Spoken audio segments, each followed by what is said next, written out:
Rugby Awards, the SA Rugby Awards, with Cheslin Colby winning big. All the details around 6:30.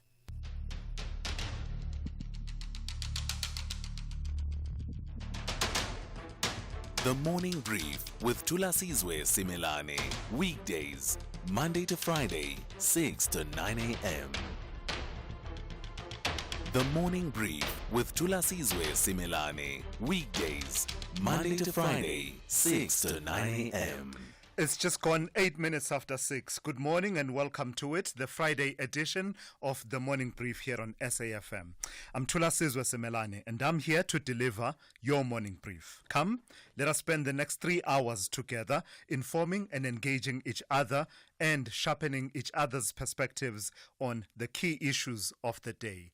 It's a Friday, folks. It's a bit cloudy in Johannesburg, but it does look promising. Not cloudy. I don't know. It's just at dawn.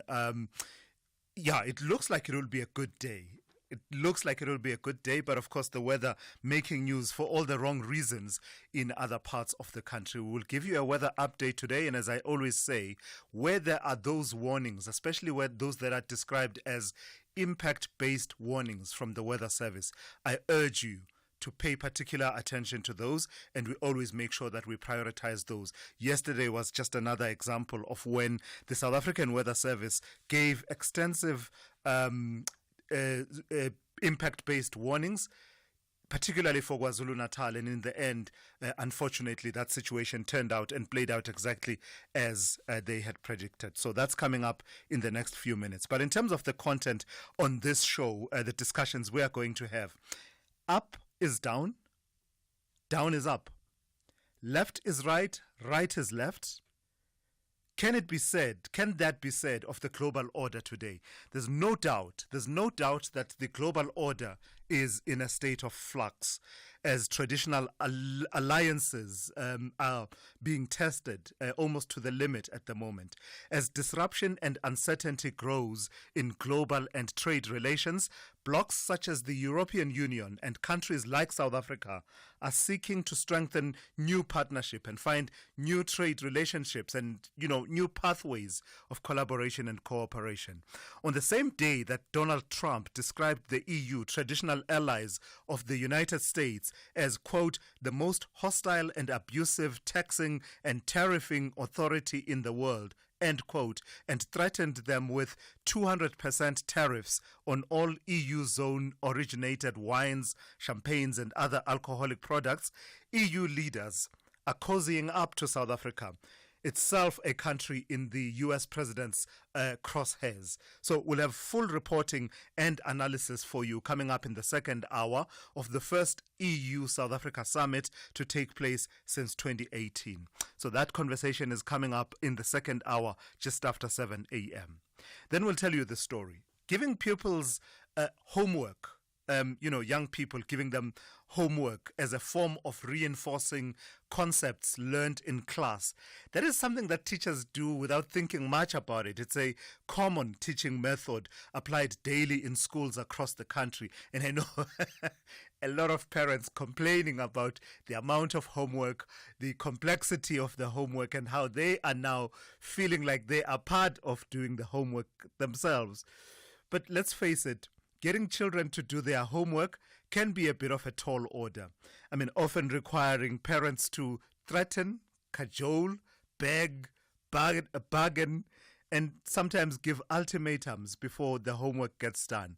Well, what if the problem is not the children and their lack of enthusiasm for homework, but the concept of homework itself that is problematic? What if that was the case? Leading academic Professor Jonathan Jansen has advanced the intriguing argument that homework is a middle-class concept that does not work in working-class communities, right? That's his argument, that it's a middle-class concept. It just doesn't work in working-class communities. And he advances a variety of reasons, which he will share with us when he speaks to us in this hour. Professor Jonathan Jansen is my guest at 22/7. Among the reasons that he advances, Professor Jansen, is that he has spent the last year listening carefully to working class youth for more than a year, actually, and just finding out their sentiments and there are challenges around the concept of homework. And among the issues that he advances as pointing to homework not working in working class setups is that homework assumes that there is conducive space at home where the young person, where the child is able to sit and engage and engage in further studies, that there's a support system back at home and, just space for them to do homework. But that's not always the case, and as he has found. So he's going to be sharing those insights with us, and that conversation is coming up at about 20 to 7 this morning. But you can also weigh in on your sense of the extent to which the socio-economic conditions hinder or enable the doing of homework, and just the value of homework from your experience, perhaps, if you are a parent. Do share that with us. So those are some of the stories we thought we'd highlight for you. But of course, through it all, I welcome your calls. You can give me a call. The number to dial 086 000 2032. Your WhatsApp voice notes to the number 061 410 4107. The whole team is on standby to give you updates this morning. And Musa with your news updates every half hour. Zai Khan is watching your sport and will give you updates throughout the show.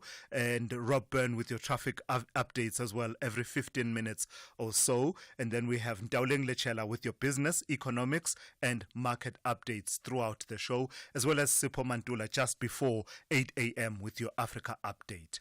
This is SAFM. We are leading the conversations that move us. The first hour of the Friday edition of the Morning Brief starts now. S3 and Lorna Maseko are adding flavor to your Wednesday evenings. Lorna invites you on a journey of discovering new ways of transforming South African pantry staples into delectable and budget-friendly meals. From reimagining traditional South African dishes to infusing global inspirations, Lorna's inventive recipes and seasoned cooking tips inspire creativity and will empower viewers to navigate the kitchen with savvy resourcefulness. Tune into Lorna's Pantry, Wednesdays at 6 p.m. only on S3. Open up.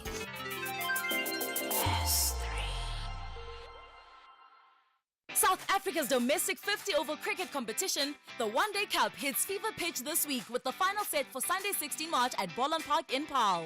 Gold Rush Bolland has finished the top of the log and secured a home final. They will take on the winner of the qualifier match between the Hollywood Bets Dolphins and Momentum Multiply Titans. Gather your family and friends, Wazanawe, and be part of the action. Get your tickets at cricket.co.za. Jazz lovers, the wait is over. Africa's grandest gathering returns on the 25th to the 26th of April at the Cape Town International Convention Center. Experience 2 nights of soul-stirring jazz, electrifying collaborations, and over 30 world-class artists across 4 iconic stages. Don't miss this unforgettable musical experience. Get your tickets now at ticketmaster.co.za. Brought to you by Independent Media, proud media partner of the Cape Town International Jazz Festival. The Daily News Diary on SAFM. Hey, and good morning to you. Anne? Okay, there we go. There we go. Good morning, Thulas. Ever so often you test my heart. The strength of my heart. It's strong. I know it's strong. I know it's strong. How's it looking for this Friday on the diary? Well, we're looking at the outcomes of the SADC summit on the DRC. So reaction on the announcement by the Southern African leaders that they will be pulling their troops out of the eastern DRC. President Cyril Ramaphosa welcoming the decision and also saying that a ceasefire in talks in the DRC are the only options that will bring peace. The South African Human Rights Commission inquiry looking into issues affecting scholar transport in the Northwest, and the Northwest Department of Community Safety and Transport Management admitting that they have failed to provide adequate scholar transport. The South African Human Rights Commission is probing the scholar transport challenges that infringe the rights of many learners to basic education. The Finance Minister, Ino Godongwana, expected to appear before Parliament committees that deal with finance to explain the budget he tabled on Wednesday, and this giving MPs an opportunity to raise questions that they have on the budget. court today. 5 witnesses took to the stand in the Jocelyn Smith kidnapping trial yesterday, and the trial continues today at the High Court sitting at Saldanha in the Western Cape, with the state witness Laurentia Lombard taking to the stand again, and Jocelyn disappeared just over a year ago. We're also previewing the Human Settlements Minister Thulasizwe Simelane's oversight visit to the Mangaung Metro to resolve some service delivery blockages, and the Free State is one of the 3 struggling provinces that the minister has identified. So some of the stories that we will be looking at today. But before I go to Las, tell what's me your about view? homework. Yes. Yes. What's your view? I don't know. I've found that it has stimulated my interest in things like mathematics. You know how many of us gave up a long time ago, but I've been forced. Okay. I have no choice. Yes. And somehow I find that I'm starting to enjoy this thing. Okay. All right. You? Yeah, I don't know actually how I feel about it. I would not prefer it at all. If you had a choice. If I had a choice. And also hear being you. a parent, I definitely would not. No. No, it always feels like the homework is just for you, to keep you busy. Exactly. as The parent ends up, being the one, yeah. All right, and thank you for that. We'll hear from Ann Musa every half hour here on the Morning Brief. But of course, that story about the value of homework, we'll be discussing it with Professor Jonathan Jansen, and that's coming up at about 20 to 7 this morning. Thulasizwe Simelane on the Morning Brief. Weekdays, Monday to Friday, 6 to 9 a.m. So a whole host of impact-based warnings issued by the Weather Service. As usual, I will go through the warnings and then give the temperatures for the rest of the country. So let's start. The first one is an orange Level 6 warning. It says disruptive rain with heavy downpours leading to flooding of roads and settlements, damage to infrastructure and mudslides along the KwaZulu-Natal coast except the north coast. The second, yellow level 2 warning, disruptive rain with heavy downpours leading to localized flooding of roads and settlements, damage to infrastructure and mudslides over parts of KwaZulu-Natal as well as along the Wild Coast and its adjacent interior in the Eastern Cape.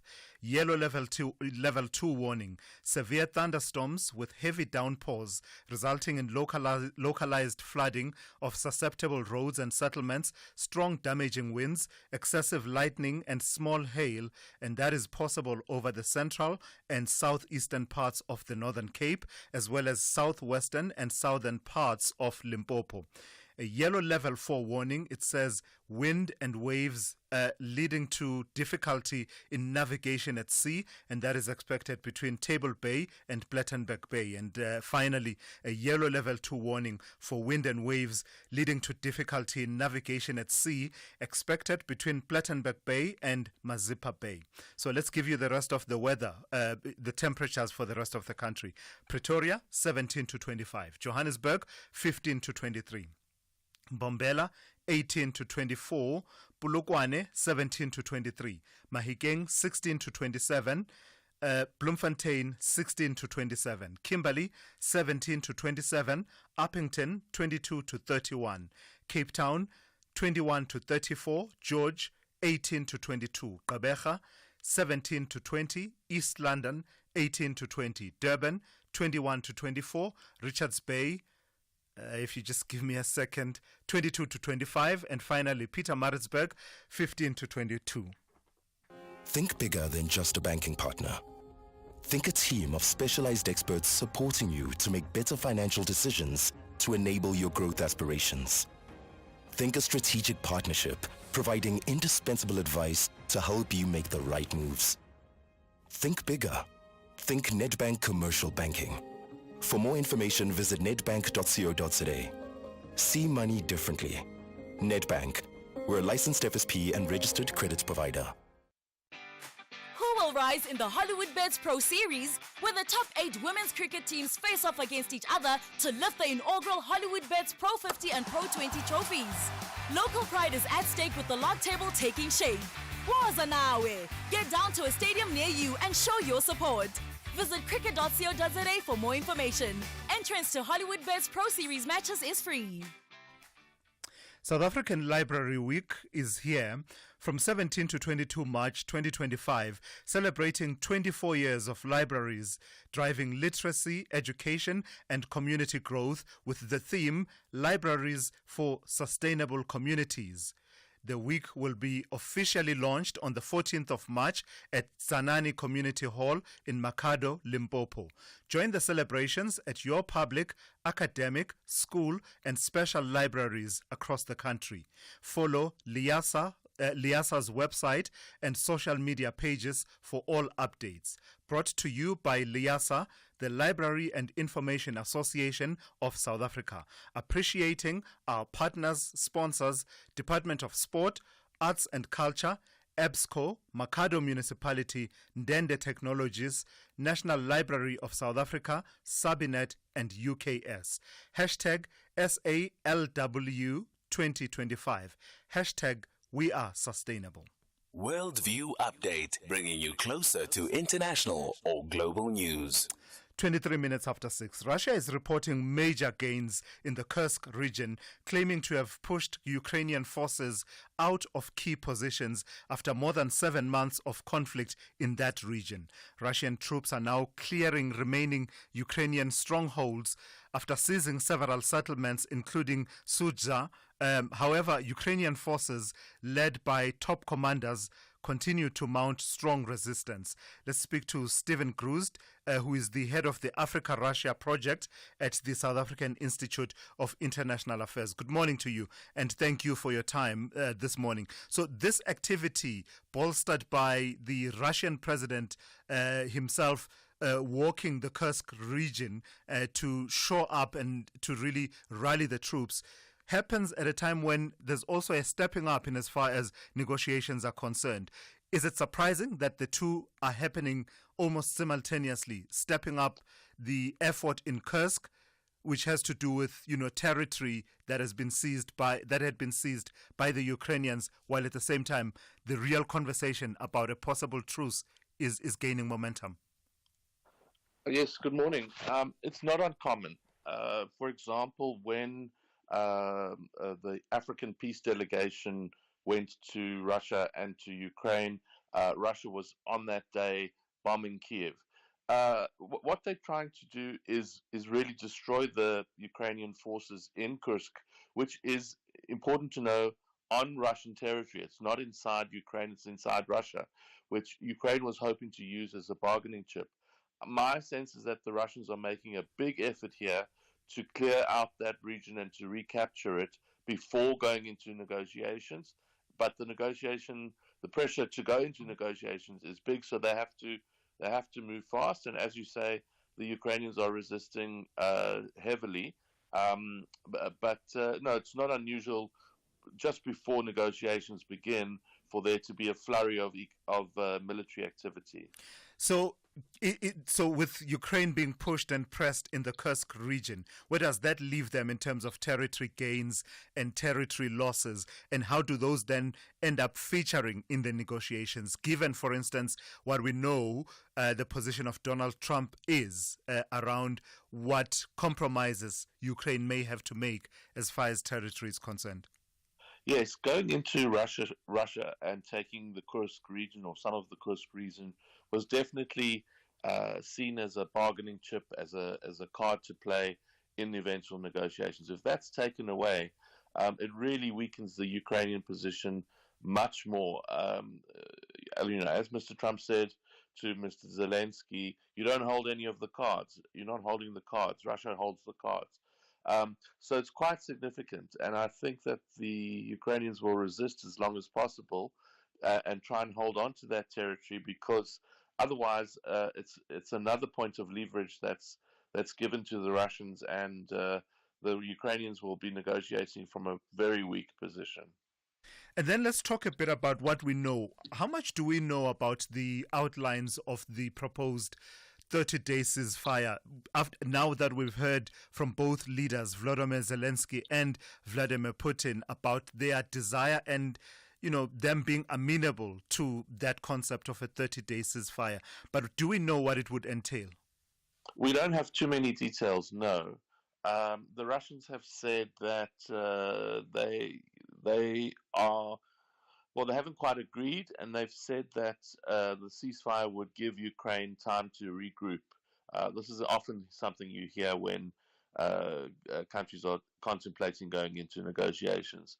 Russia is still asking for what it was asking for at the beginning of the war, that Ukraine not join NATO, that it basically demilitarizes or never has nuclear weapons again, that there are no foreign troops in Ukraine, and that Russia would retain the 4 regions of Ukraine that it has taken by force, and including Crimea in 2014. So Russia is going to push for the maximalist position.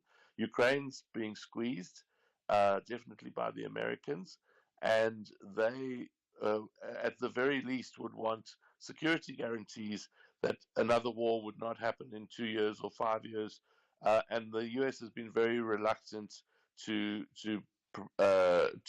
assure them of military guarantees. So, still a long way to go in this one. So, how complicated is the sentiment out of the Kremlin that the reason that Ukraine is keen on a ceasefire is that Russia is actually advancing on the various battle lines?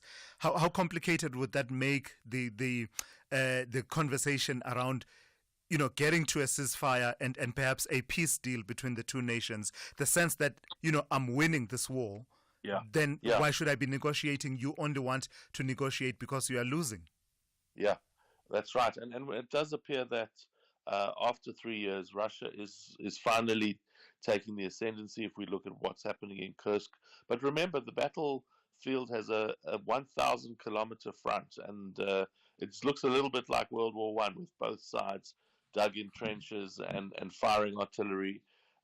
It's complicated, and I think Russia is trying to get last-minute advantages on the battlefield with this offensive, to put it in a stronger negotiating position, which is actually really rather strong anyway.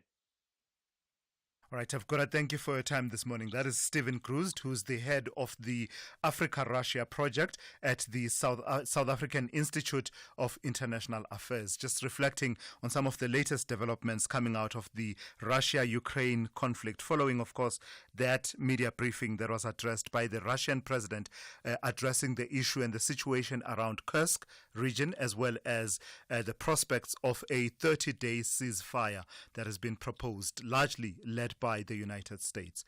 That brings us to 6:30. Let's check in with N. Musa with the latest news headlines. Good morning. Thanks to us. In the headlines, the acting CEO of the South African Social Security Agency says more than half of the 2.9 million grant recipients still have to do card replacements. This as the deadline for the SASSA grant recipients to switch their gold cards to the Black Post Bank card is less than a week away on the 20th of March. The SADC chairperson and Zimbabwean President Emmerson Mnangagwa says the only solution to the impasse in the Democratic Republic of Congo is dialogue between all parties involved in the conflict. Mnangagwa confirmed the regional body would withdraw troops, including South African soldiers, from the eastern DRC. And the US President Donald Trump has expressed confidence that the United States will annex Greenland, despite that country's incoming prime minister indicating in recent days that they don't want to be American. I'll have details on these and other stories at 7. SAFM, guiding you through the rush hour traffic. Not a bad start across Gauteng highways this morning. Things looking like they would do on a Friday. It does result in a little bit of an easier traffic flow. No problems yet either if you're on your way to the airport through the construction on the R21 down by Bupsfontein. That route is moving okay. It might get busy. We'll keep a check on that for you. A little bit of pressure in Midrand. Olifantsfontein arriving from Clayville to Pretoria Main, and Olifantsfontein from Lever through the highway towards Pretoria Main Road. A lot of traffic lights down there causing problems.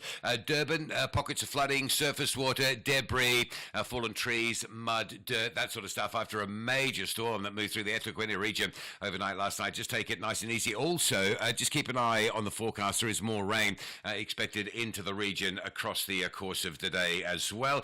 Cape Town dealing with separate weather issues. It's wind rather than rain.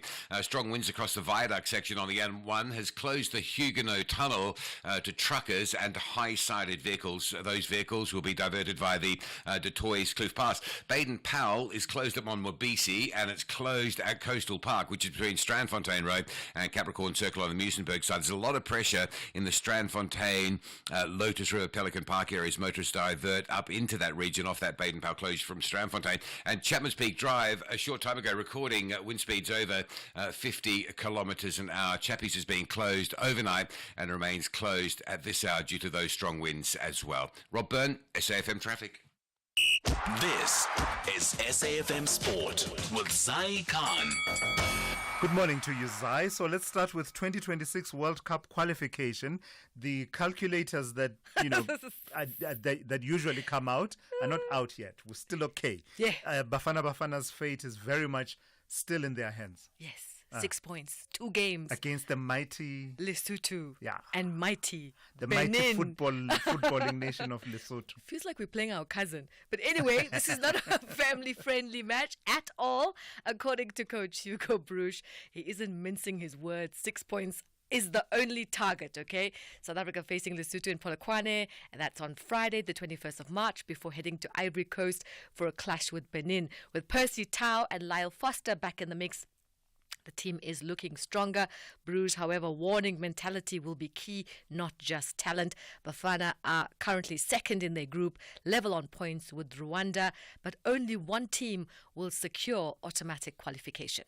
Closer to home, Mamelodi Sundowns coach Miguel Cardoso has played down the significance, and that's of Sunday's game against Orlando Pirates as a fixture that could ultimately confirm them as champions in waiting. The Brazilians are 18 points clear of their Soweto rivals in the Betway Premiership and can extend that lead with the victory over the weekend. But Cardoso perhaps doesn't want to reject the idea that when the two sides meet at FNB Stadium, that this could be the title decider.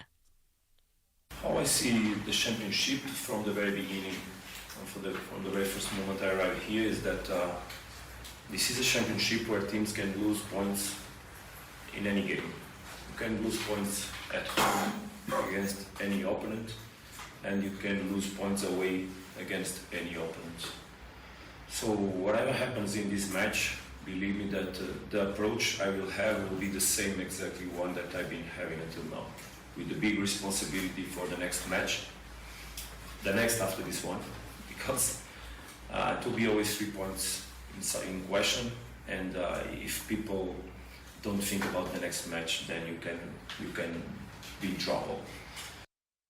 Elsewhere, Chelsea moved into the Conference League quarterfinals with a 3-1 aggregate victory over FC Copenhagen after earning a 1-0 win in the second leg despite not having a shot during their first half performance at Stamford Bridge. Tottenham overcame a 1-goal difference to keep the trophy hopes alive. They had a 3-2 aggregate win over AZ Alkmaar in North London, and Bruno Fernandes' hat-trick kept Manchester United's season alive with a 4-1 win over Real Sociedad to progress to the Europa League quarterfinals 5-2 on aggregate. Now, rugby Springbok speedster Cheslin Kolbe became the first back since 2013 to win SA Rugby's Player of the Year award at a glittering ceremony in Cape Town last night. Kolbe's achievements throughout the 2024 season set him apart from an impressive field of nominees. His contributions played a pivotal role in the Springboks' triumphant season.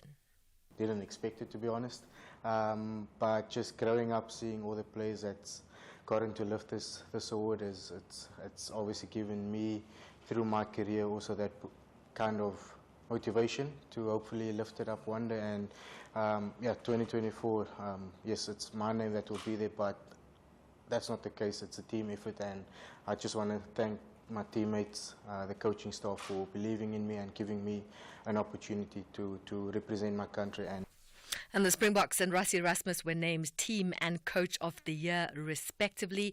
Nadine Roos was honoured at SA Rugby's Women's Player of the Year. Emerging star Sasha Feinberg Ngomazulu received the Young Player of the Year award. Shirenzo Julius was named Junior Springbok Player of the Year, and that's for the SA Under-20s. And Selwyn Davids was included in the World Rugby Dream Team, named the Springbok Sevens Player of the Year. That's a wrap. We'll have more glittering sport. Top of the hour, I'm Sai Khan. The Business Update on SAFM. For our first update of the morning, let's speak to Ndauling. Good morning to you, Ndauling. Let's start with news out of the banking sector. Tell me about Standard Bank's earnings growth slowing. It's still growth, but it's slowing. Morning, Thulasizwe, that's right. And this is the slowest growth we've seen since 2020.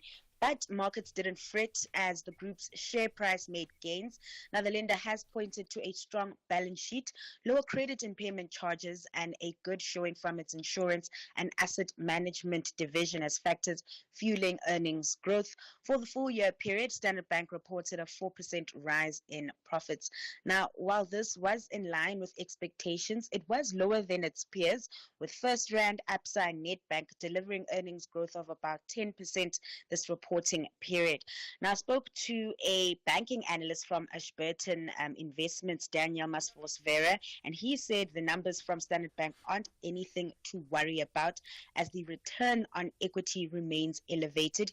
He also said we're seeing a normalization in the lender's earnings following a period of double-digit earnings growth. Now, zooming in on those numbers, net interest income rose to 101 billion rands, while non-interest revenue remained flat at 61 billion rand. Standard Bank CEO Sim Chabalala noted that the group's client franchise health showed improvements across several metrics, with active clients growing by 4%. The group is also upbeat about its prospects, forecasting mid to high single-digit revenue growth in rand terms. It's also positive on its return on equity. It's expected to remain within its 2025 target range of between 17 and 20%. So by sharp contrast then, Dowling, tell me about Advitech's expected double-digit earnings growth. This is the private education group, is it? Yes, it is, Thulasizwe, and they expect earnings to be up to 18% higher. And this, they say, is driven by its expanded portfolio in South Africa and Ethiopia. The group attributed this growth to strong enrollments as well in its schools and tertiary divisions, which are tracking in line with targets. Last year, the owner of Crawford College bolstered its African footprint through several strategic acquisitions, including the purchase of Flipper International School in Ethiopia and the acquisition of FNB's training and conference center in Sandton, which is being converted into a new university campus. Now, Advitech has also expanded its secondary schooling unit, opening a new Pinnacle College campus and relocating Rosebank College in Cape Town to double its student capacity. Now, the group operates in several African countries, including South Africa, Kenya, Botswana, and Ethiopia, and is expected to publish its annual financial results on the 24th of March. So at that point, we'll get more detail on those numbers. But when I spoke to an analyst, I spoke to Jordan Toy from Legacy Family Wealth, and he raised some concerns around the VAT hike and how that could then affect spending habits and just consumer spending, and how that could also filter through to spending, let's say, into private education. So he did say that we might see some muted growth, student enrollment growth coming from education players like Advitech moving forward. So as you were mentioning some of the institutions that are part of the Advitech group, a lot of them, I didn't realize they were part of that group. So it's a sprawling and growing empire. Mm-hmm. That's right, Tulas. From tertiary and the high school and it's schooling. Yeah, wow. All right, give us our first roundup of market activity for the morning, please, Ndauling. So it's been a tough week for equities, with traders cautious amid recession fears, as markets also assessed the impact of President Trump's trade policies. And with that, trade has been really choppy, with US stocks back in the red. The Nasdaq taking the biggest hit in yesterday's trading session, losing about 2%. Local markets fared better, trading mostly in the green, with the all-share gaining 0.25%, boosted by a 1.7% jump in the Resources 10 complex. Now, the resource counters benefiting from a higher gold price. Gold crossed the 3,000 mark yesterday, so that's really boosting resource counters. Investors are hedging against risk and piling into safe haven assets like the yellow metal. The rand also faring well at 18.30 to the dollar this hour. Then over in Asia, markets staging a rebound this morning, but it's unclear whether this is sustainable, as volatility remains the name of the game. All right, that's Ntauleng Lichela. That's her first report for the morning. Look out for more of her insights. She'll be coming back just after 7:30 here on The Morning Brief. A convicted murderer on death row, a vicar in a quiet English town, and a maths teacher trapped in a cellar cross paths in the most unexpected way. Jefferson Grief is on death row in an American prison for brutally murdering his wife. But it turns out that Grief has a gift. He can solve crimes from inside his cell. English journalist Beth Davenport needs Grief's help. Janice, a woman who recently helped Beth, has gone missing. The last Beth heard from Janice? A text with a blurry image of a man lunging towards the camera. Will Grief crack the case in time? Exactly how is Janice's local vicar involved? And is it really possible to solve a crime before it is committed? Tune into Inside Man, Monday to Wednesday at 9 p.m. Starts 12 February only on S3. Open up.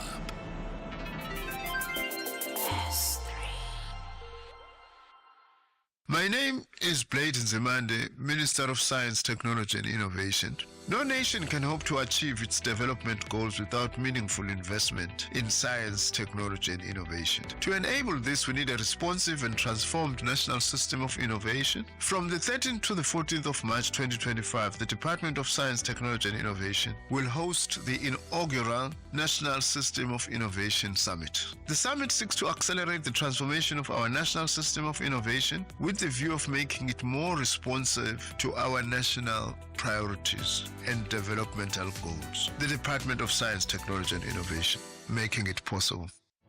The Red Bulls are searching for a special key to get to the top four. Meanwhile, the Black and Yellows are navigating a path to enter the top half. This is the Bundesliga. Football as it's meant to be. Experience the spectacular battle of German football. RB Leipzig versus Borussia Dortmund. This Saturday, 15 March at 7:30 p.m. Live on SABC Sport on DTT Channel 4. Also available at your fingertips on SABC Plus. Proudly brought to you by SABC Sport. For the love of the game.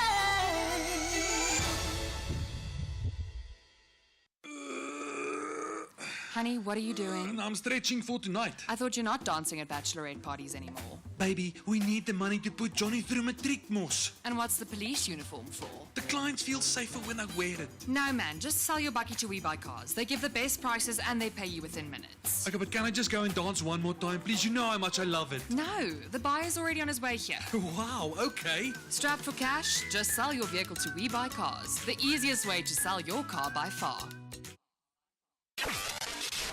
Across South Africa, online and on radio. SAFM, let's talk. It's coming up to 14 minutes to 7. Let's turn to this story now. Giving pupils homework as a form of reinforcing concepts learnt in class is a common teaching method applied daily in schools across the country, right? But let's face it, getting children to do their homework can be a bit of a tall order, often requiring parents to threaten, cajole, beg, bargain, and even give ultimatums at times before homework gets done. Well, what if the problem is not the children and their lack of enthusiasm for homework, but the concept of homework itself. Leading academic Professor Jonathan Jansen has advanced the intriguing argument that homework is a middle-class concept that does not work in schools in working-class communities for a variety of reasons, some of them socio-economic in nature. Professor Jansen joins me now to take the conversation forward. Good morning to you, and thank you for your time. What an intriguing piece that you have written. I think I read it on Times Live, just putting out your observations. So tell me about how you spent about a year or more observing homework and how young people cope with it in working class settings. And what did you find? Good morning. Yeah, it's been fascinating because I was a teacher before, many years ago, and now I'm back in the classroom, but also back in a school as a turnaround specialist. And I noticed that the teachers would complain, if only the kids did more homework, their results would improve. And then I asked the question, of course, that's counterintuitive, which is, but what if they have a valid reason for not doing homework? So I spoke to the kids every single day. I speak to these high schoolers, and it was very clear to me that there was no reason for them to do homework. They spend 6 or 7 hours in a classroom. Then they go home. Their concentration span is limited. Some of them are chemically compromised because of the stuff they put into their bodies. There are, for many of our learners, no parents at home, or if it's a parent is physically there, but either on drugs or just away. There's a crowded house with a whole lot of people living in the small space, and there's food insecurity. They don't always eat. So it just became very clear to me that to send them home, assuming that all these wonderful things are in place as in middle-class schools, was just not the case, and therefore the homework doesn't get done. What makes it, you characterize it as a middle-class concept that doesn't work in schools in working-class communities. Someone listening might say that some of the pressures that you identified that are prevalent at home actually could be prevalent even in middle-class communities. But what in particular in working-class settings exacerbates those pressures that you say make it difficult for children to do homework? Yeah, so let's flip the question, right, or the audience. You go home as a middle-class kid. There's a parent, at least one parent, that is at home. Your mother often or father reads to you at night. The parent would cajole you from the moment you walk in. You're not going to play outside until you do your homework. But before you do that, here's some sandwiches and a cold drink, etc. And then, of course, you also have internet connectivity and all of those kinds of things that enable homework, right? So it is much more likely that you will do your homework if you're being harassed by a parent, and you must show your homework before you go to bed, blah, blah, blah. So this is very different. Now, I'm not saying all working class schools are like I described, nor am I saying all middle class, children have those privileges, but I am saying you're much more likely to be unable or unwilling or unforced to do homework if you're in a working class and poor environment than the other way around. And then you say, so let me just get this straight. Are you advancing an argument for the scrapping of homework? Yes. And so this is how I do it. As I teach life sciences in this school with kids, and before I wrap up my lesson and before I start the new lesson, I take 5 minutes and I do homework with them, if you know what I mean. In other words, I would say, okay, we did this yesterday. Here's an exercise. It's just going to take 5 minutes, and it's my way of reinforcing, extending, enriching what I taught the day before. So if you do that every single day, you're doing the, quote, homework with them in a communal context where they can learn from each other and where the teacher gives you feedback in real time. But kind of hard to do in the current context, is it not, Prof, with the pressures that teachers face? So if I understand what you are arguing for is maximizing on class time and carving out more class time, so including what you are saying, the next day at the next lesson, recapping and consolidating what was learnt yesterday, an additional 30 minutes at the end of the school day, etc., etc. Kind of hard to do when teachers have so much else to do, including adhering to those annual teaching plans. Yeah, you're absolutely correct. So, I mean, teachers are under huge pressure of coverage, and they've got to be compliant with these annual teaching plans of the department. They've got to make sure that they cover the curriculum, if you know what I mean. And they do cover it, but they cover it up, because they're under pressure. So my argument is, if you use every minute, and unfortunately there's a lot of time wasting in schools, as I see every single day, but if you use every minute, efficiently, all you need to just say to your class, hey, come home, we're going to stay 30 minutes after school or Saturday morning. Most of the schools in the Western Cape have something called back on track programs, which allow, and they, schools are paid some money to use some extra time on the Saturday morning. If you just use your time in the classroom efficiently, I have shown teachers how it can be done. I've seen experienced teachers do it. Then you don't even have to extend the school day, but it can be done. All right, let's leave it there. You've set the ball in motion. You've introduced the topic. Let us debate and see if we can find solutions. That's Professor Jonathan Jansen, who is a Professor of Education at Stellenbosch University, just weighing in on the difficulties of homework. What do you think about some of the ideas that Professor Jonathan Jansen is advancing for reinforcement of concepts learned in class that don't necessarily involve saddling pupils with homework, which he says is a nice to have a middle class concept, but in reality, it just doesn't always work, particularly in working class communities. SAFM, guiding you through the rush hour traffic. Hard to get a break in the four-ways area. Lights on Winnie Mandela and Leslie were fixed up yesterday morning.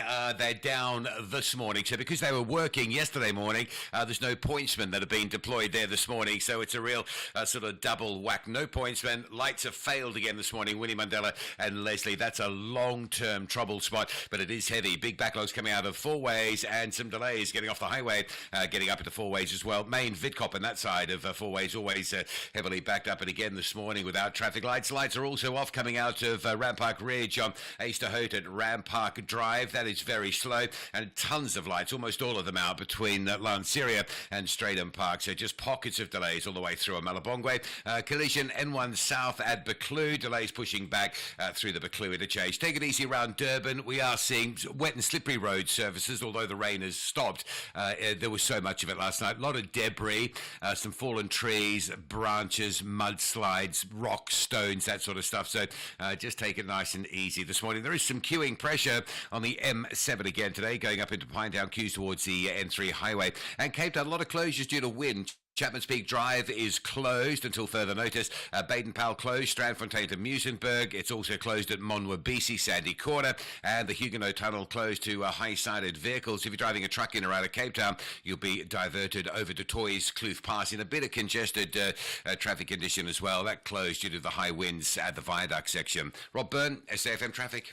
This is a story of Vodacom's impact. We didn't know how to plant. So now I'm very happy because I know how to start the garden now. Even the parents, they're so happy. And they know their children, they will learn. This is why we do it. We are creating sustainable learning environments by planting food gardens and installing water tanks across our 8 green ECD centers. That's why we're the #1 CSI contributor for 8 years running. See more at now.vodacom.coza. Further together, Vodacom. Whether it is a CCMA referral, problems with a mechanic, or unfair blacklisting, Clientele legal plans are affordable, and you receive up to 670,000 rands worth of legal services per year. We cover civil, criminal, and labor-related matters.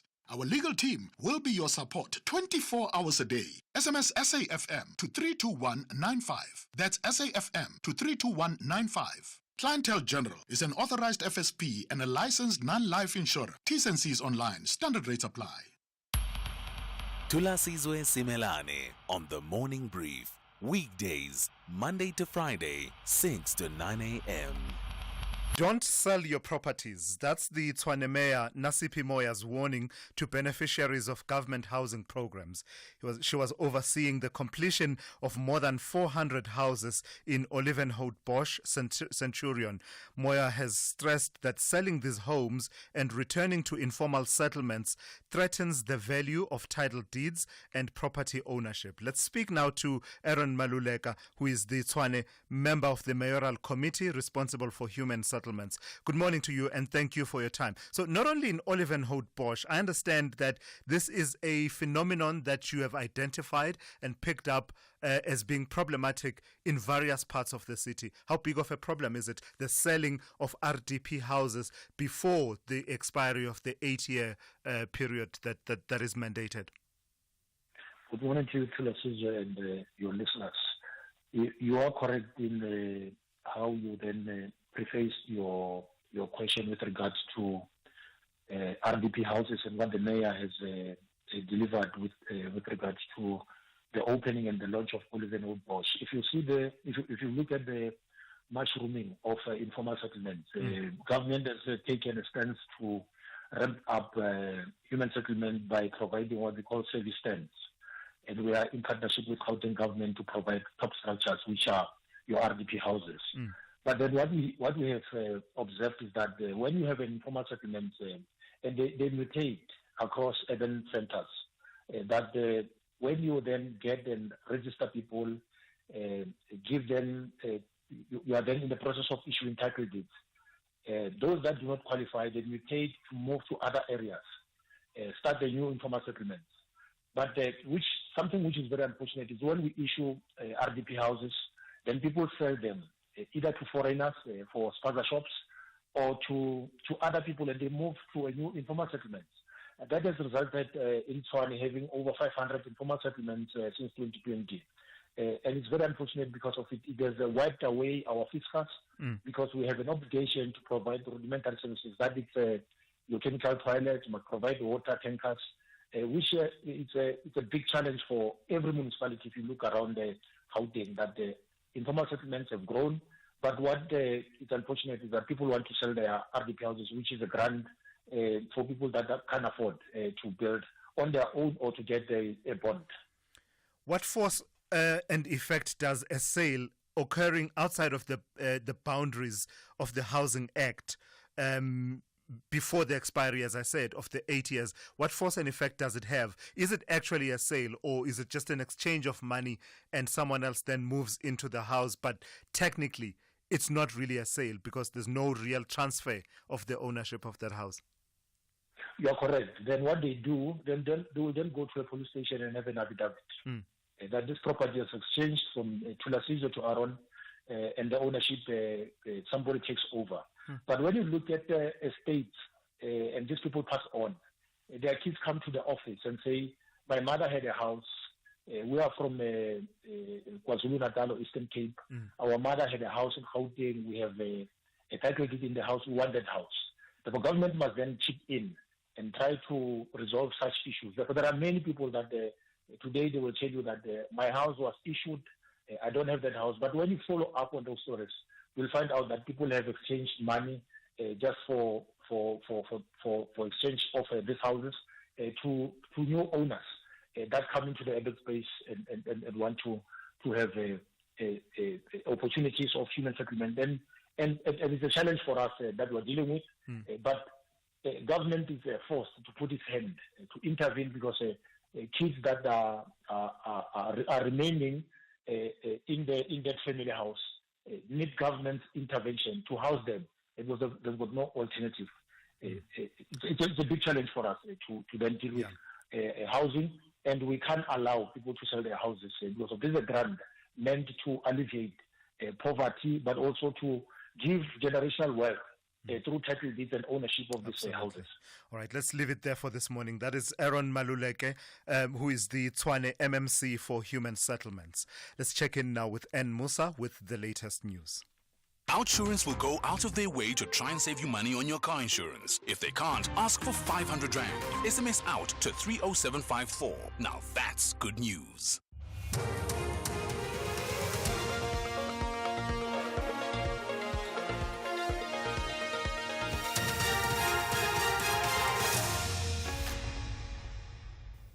In our top stories, deadline looms for SASSA gold card swap and SADC to withdraw troops from the eastern DRC.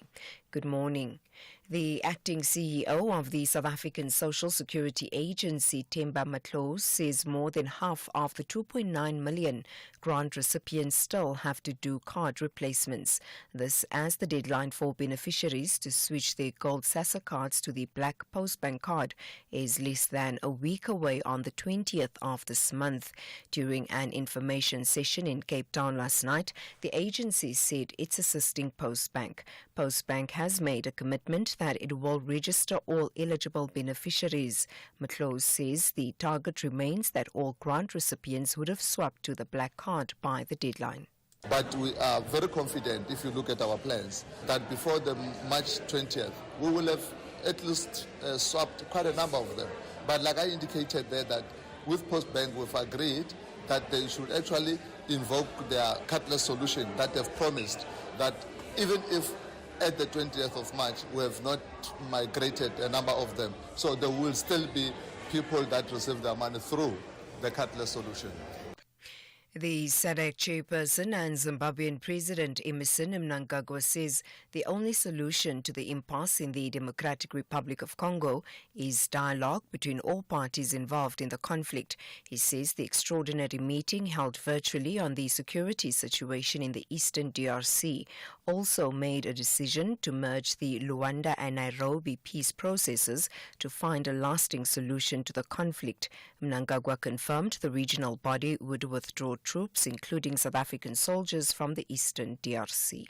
This extraordinary SADC summit has made the bold decision to withdraw our mission from the eastern DRC.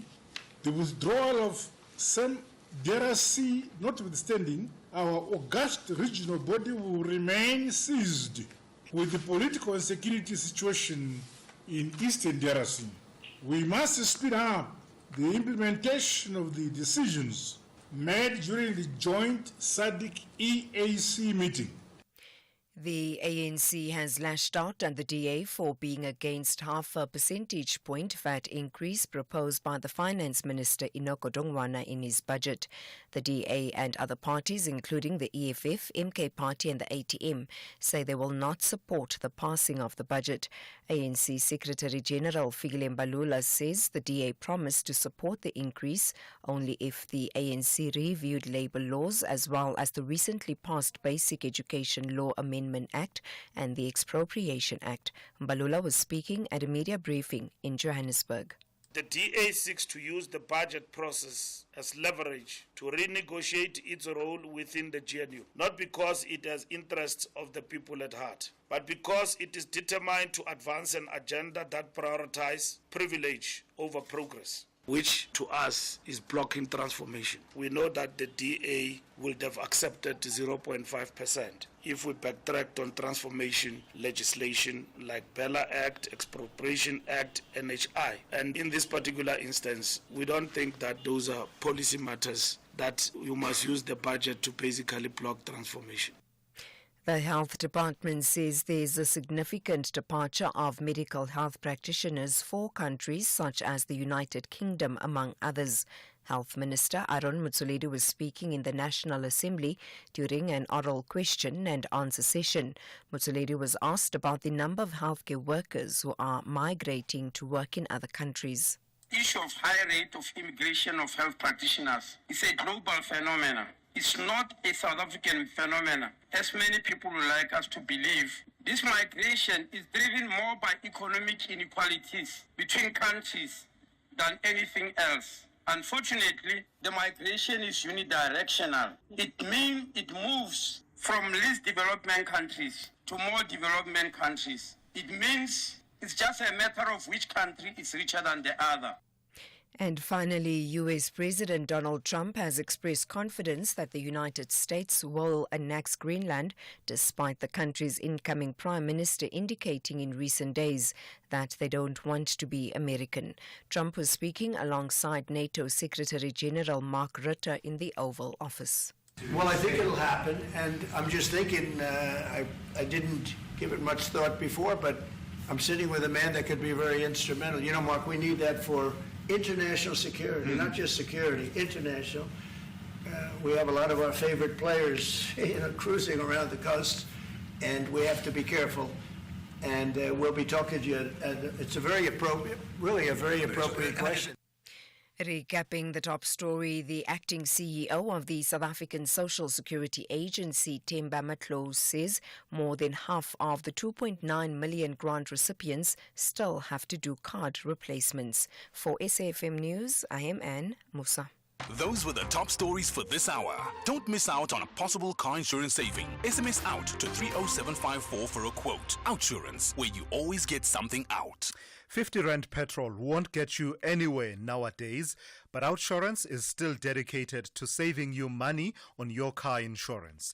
Get a quote, and if Outsurance can't beat your car insurance premium, ask them for 500 Rand cash and make that 1,500 Rand cash if you've been claim-free and with the same insurer for 3 years. Get monthly savings on your car insurance or cash in your pocket. SMS out to 30754. That's out to 30754. With Outsurance, you always get something out. A licensed insurer and FSP. T's and C's online. SAFM, guiding you through the rush hour traffic. Heavy in the four-ways area, no points from this morning at William Mandela and Leslie. They were under the impression those lights were fixed yesterday. They're down again this morning. Heavy going in and out of four-ways on that William Mandela section. Also, Vic Coppin and Main, there's a lot of congestion that side of four-ways as well today. Crash bottom end of the N1 near Buccleuch interchange. That's the reason you're sitting in a traffic queue getting back through Allendale Road. The rest of the N1 coming out of Pretoria down through Midrand until you get to that crash scene isn't moving too badly. Lost load going up into Pietermaritzburg. It's on the N3 near Ortman Road. It's quite slow. Once you get sort of past the Market Road and into that sort of Pietermaritzburg central area, traffic backs up into that scene. There's a lot of just debris around Durban roads as well this morning, so take it nice and easy. A crash on the M7.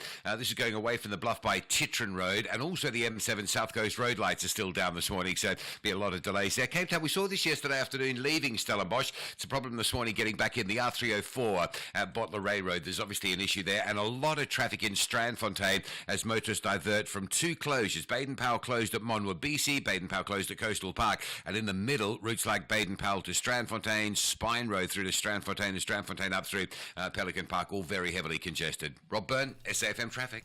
A very good morning to you. In your SFM sports headlines, it's soccer news. Orlando Pirates coach Jose Ribeiro insists they are still in the title race. And we also bring you the Springbok speedster Cheslin Colby becoming the first back since 2013 to win the SA Rugby's Player of the Year award. All this and more at around 7:30.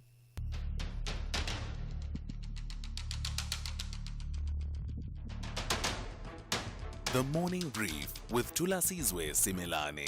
Weekdays, Monday to Friday, 6 to 9 a.m. The Morning Brief with Thulasizwe Simelane. Weekdays, Monday to Friday, 6 to 9 a.m. It's coming up to 10 minutes after 7 on this Friday. Hey, good morning, folks. We are into the second hour of the Morning Brief here on SAFM.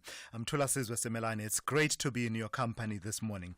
Well, just before I tell you what's coming up in this hour, I just want to reflect, and I really, really would want to hear from you. If you have any insights into the phenomenon of selling RDP houses, government subsidized houses, whatever you want to call them, those houses that government builds to benefit South Africans, South African beneficiaries, to give them an opportunity to own a home, something that government is punting as, can be the foundation of a generational property that can be transferred, with title deeds that are then given after, some time.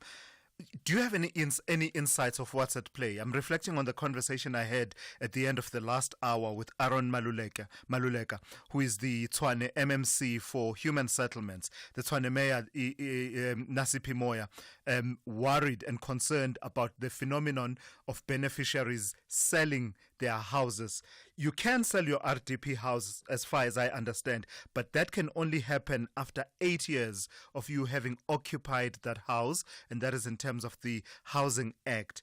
And also, even there, it's only once you have the necessary title deed that is in your name can you then transfer it. But the phenomenon they're talking to now is one where beneficiaries sell their houses within that 8-year period, risking a whole lot of things, really.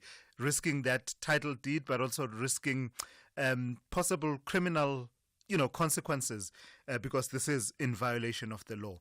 What's enabling it? One of the things that the MMC mentioned was people going to police stations because I was saying, it's of no force and effect if it's illegal, if it's not supported by the law. When the MMC was saying people just simply agreed that I'm selling you this house, and they go to a police station and get an affidavit signed. Why are police commissioning affidavits that are clearly not supposed to be commissioned? How hard can it be for a directive that says simply do not enable this? What is the role of councillors in all of this? Is there a role there that when people are negotiating that they then rope in the local councillor and to try and regularize what is irregular? I don't know. What are your insights? What do you understand about it? And how do we curb this? How do we curb this situation? Because it seems to me that it leads to government's progress being undermined in a major way. I'd love to hear from you. The number to dial 086 000 2032. Your WhatsApp voice notes 061 410 4107. But very quickly, coming up in this hour, we will be focusing on the first EU South Africa summit that is taking place in Cape Town. It's the first to happen in over 7 years. In the next few minutes, I'll be in conversation with Peter Fabricius. And of course, we'll then talk a bit about the role of Gauteng's crime fighting and traffic wardens and their effectiveness. They've been in place for quite a number of years, for a few years. It's time to reflect on their effectiveness in the fight against crime. So that, in a nutshell, is what's coming up over the next few minutes. This is SAFM. We are leading the conversations that move us. The second hour of the Friday edition of the Morning Brief starts now. The citizens are not willing to settle for anything less than a win. And now it's with Haaland and on to Foden. Foden to finish the game. And he does. However, the Seagulls want to triple their efforts to collect valuable points against reigning champs. Lovely touch for Mitoma, and Mitoma could be away. Here it is. Mitoma one-on-one. Mitoma, delightful. This is the Premier League. Witness the superb contest, Manchester City FC versus Brighton and Hove Albion FC on Saturday, 15 March at 4:30 p.m. Live on S3. Also available at your fingertips on SABC Plus. Proudly brought to you by SABC Sport. For the love of the game. My name is Thulasizwe, Minister of Science, Technology and Innovation.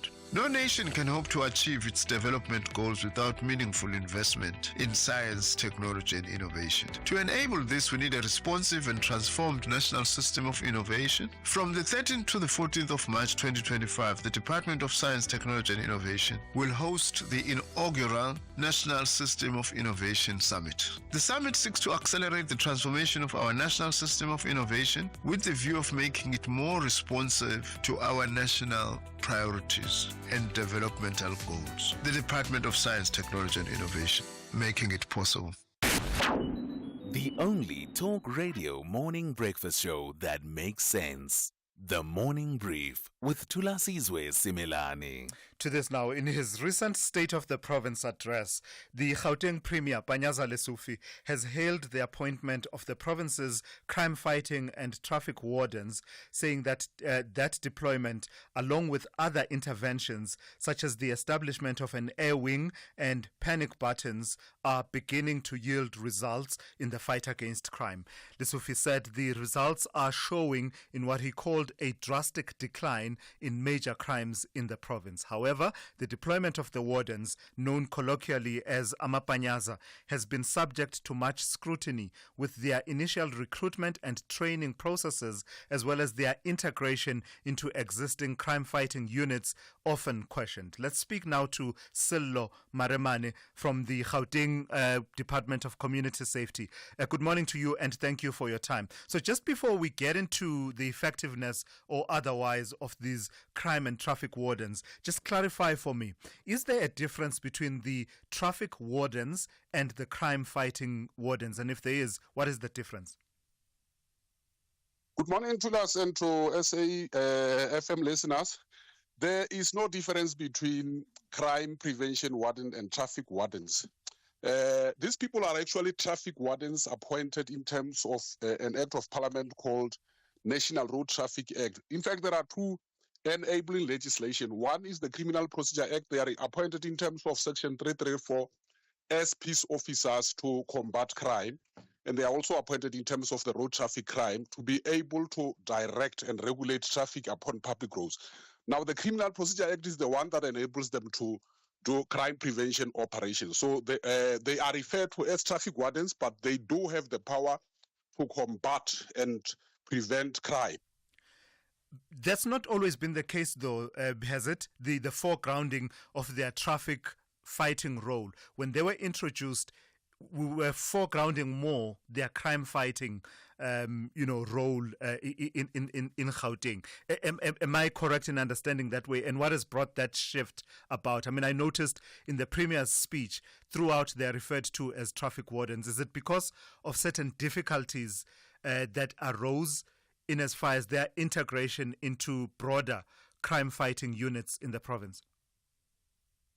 Look, actually, when we started in February 2023, when the Premier introduced them, the designation that was attached to them was that of a crime prevention warden, instead of them being traffic wardens, because they are now appointed at a provincial level as traffic warden. But the confusion has really been about the fact that ordinary members of the public didn't know what their powers were. But let me tell you that they are appointed in terms of Section 334 of the Criminal Procedure Act as peace officers. They have got the same powers in terms of arresting, in terms of, in other words, they may arrest any person who commits or attempt to commit any offense in their presence. So they have the same powers as the police, and they also have the same powers as traffic officers in terms of Section 334. They may arrest, they may search any person who is found to be having any article which may be used in the commission of an offense. They may enter and break if circumstances so require in order to go and get a suspect. So those are the powers bestowed upon our traffic wardens. So how effective have they been in the fight against crime, given the initial concerns about their training?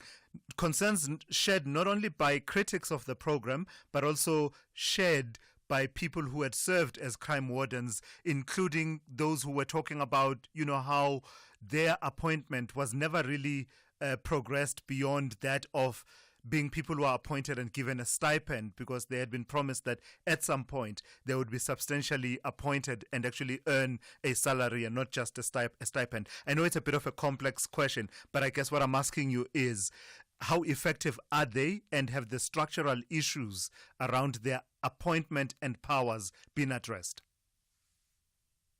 Well, I must say that we are seeing positive results, Thulas, I must say, because, for an example, we have managed to recover stolen motor vehicles through the assistance of our traffic wardens.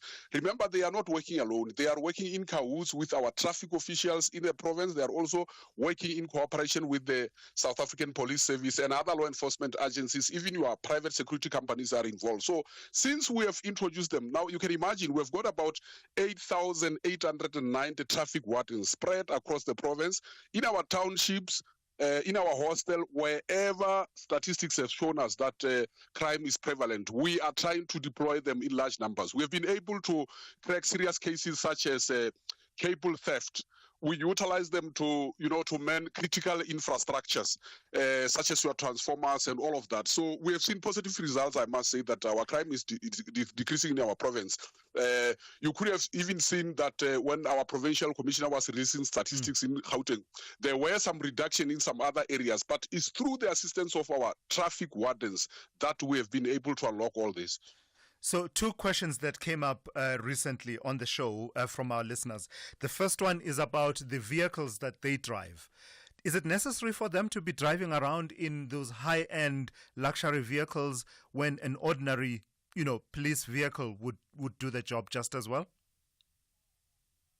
Well, firstly, I just want our listeners to understand this.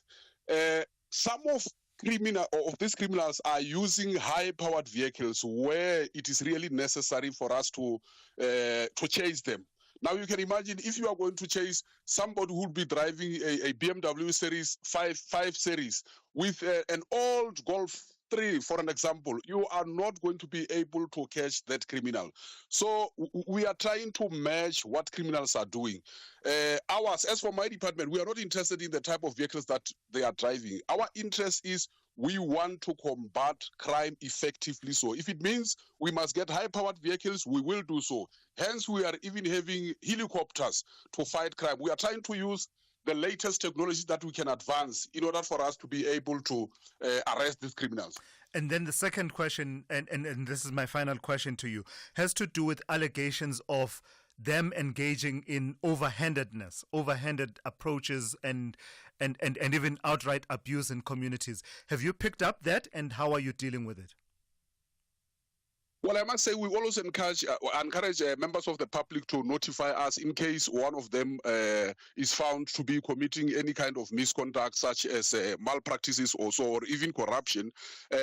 We have experienced that there's quite a sizable number, I just don't have the stats now, that we were having disciplinary hearing against one of our own, our traffic wardens and even our traffic officers. But I want to encourage members of the public. They often complain about things like corruption, people are doing this and that, and they do not report these things to us.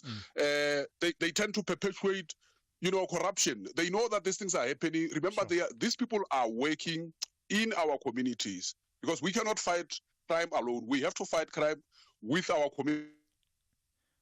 They know there's a drug buster somewhere, but they perpetuate corruption. So we watch kind of malpractices because it's unethical for us. Can I just give the number that they can call in case they see that something is happening? Can I ask you to stay on hold? Our producers will just take that number and will be able to share it because the line is starting to break there. That's Silo Maremane, who is from the Gauteng Department of Community Safety, also the Gauteng Traffic Police spokesperson. After what transpired in Loftus last month, the boys of Coach Rivero believe this is the perfect time for revenge against Masandawana. But the highly confident Brazilians want to double the Buccaneers' pain as Mnyamangenkani versus Kabuyelo. This is a massive meeting of giants, the Betway Premiership. Witness Mzansi's beautiful game, Orlando Pirates versus Mamelodi Sundowns on Sunday, 16 March at 2:30 p.m. live on SABC1 and at 3:30 p.m. on SABC radio stations. Also available at your fingertips on SABC Plus. Proudly brought to you by SABC Sport. For the love of the game. Mzansi, it's raining jackpots this March. A storm of cash is coming your way with 53 million rand in total guaranteed Powerball and Daily Lotto jackpots this Friday. Don't miss out. Play Powerball for a guaranteed 52 million rand and Daily Lotto for a guaranteed 1 million rand jackpot. Buy your tickets now in store on nationallottery.co.za, the mobile app, cell phone banking, or simply dial *120*7529# for USSD. Panda, Pusha, play. Players must be 18 years old to play responsibly. E2 is a proud operator of the National Lottery. Something big is coming. 6:30 will never be the same. Amalanga Wafani, only on SABC1.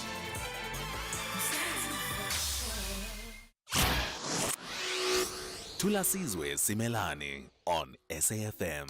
25 minutes after 7. South Africa's presidency of the G20 and indeed its standing in world affairs have received the vocal support of the European Union's top leaders. EU Commission President Ursula von der Leyen and EU Council President Antonio Costa have met with President Cyril Ramaphosa in Cape Town as part of the first EU-South Africa summit in 7 years. Von der Leyen has announced a series of cooperation deals between the EU and South Africa, including the bloc's 4.7 billion euro investment package that will include funding for the country's just energy transition and vaccine manufacturing. Let's speak now to senior foreign affairs journalist Peter Fabricius. Good morning to you, Peter, and thank you for your time. Emphasis was on shared values when I listened to those opening remarks. Shared values and a framing of the summit against a backdrop of rising unilateralism and economic nationalism.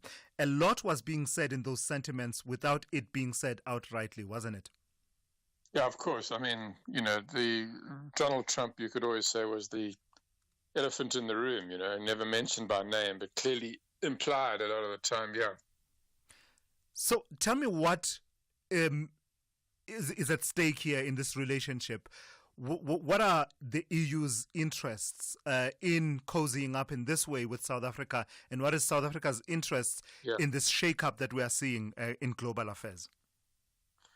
Yeah, look, I mean, the first thing to say is that they have the same interest in a way in seeking partnerships in the world, or strengthening partnerships in the world in the face of the isolationism, and withdrawal from international affairs and multilateralism and so on of the US, and as you said, the economic nationalism.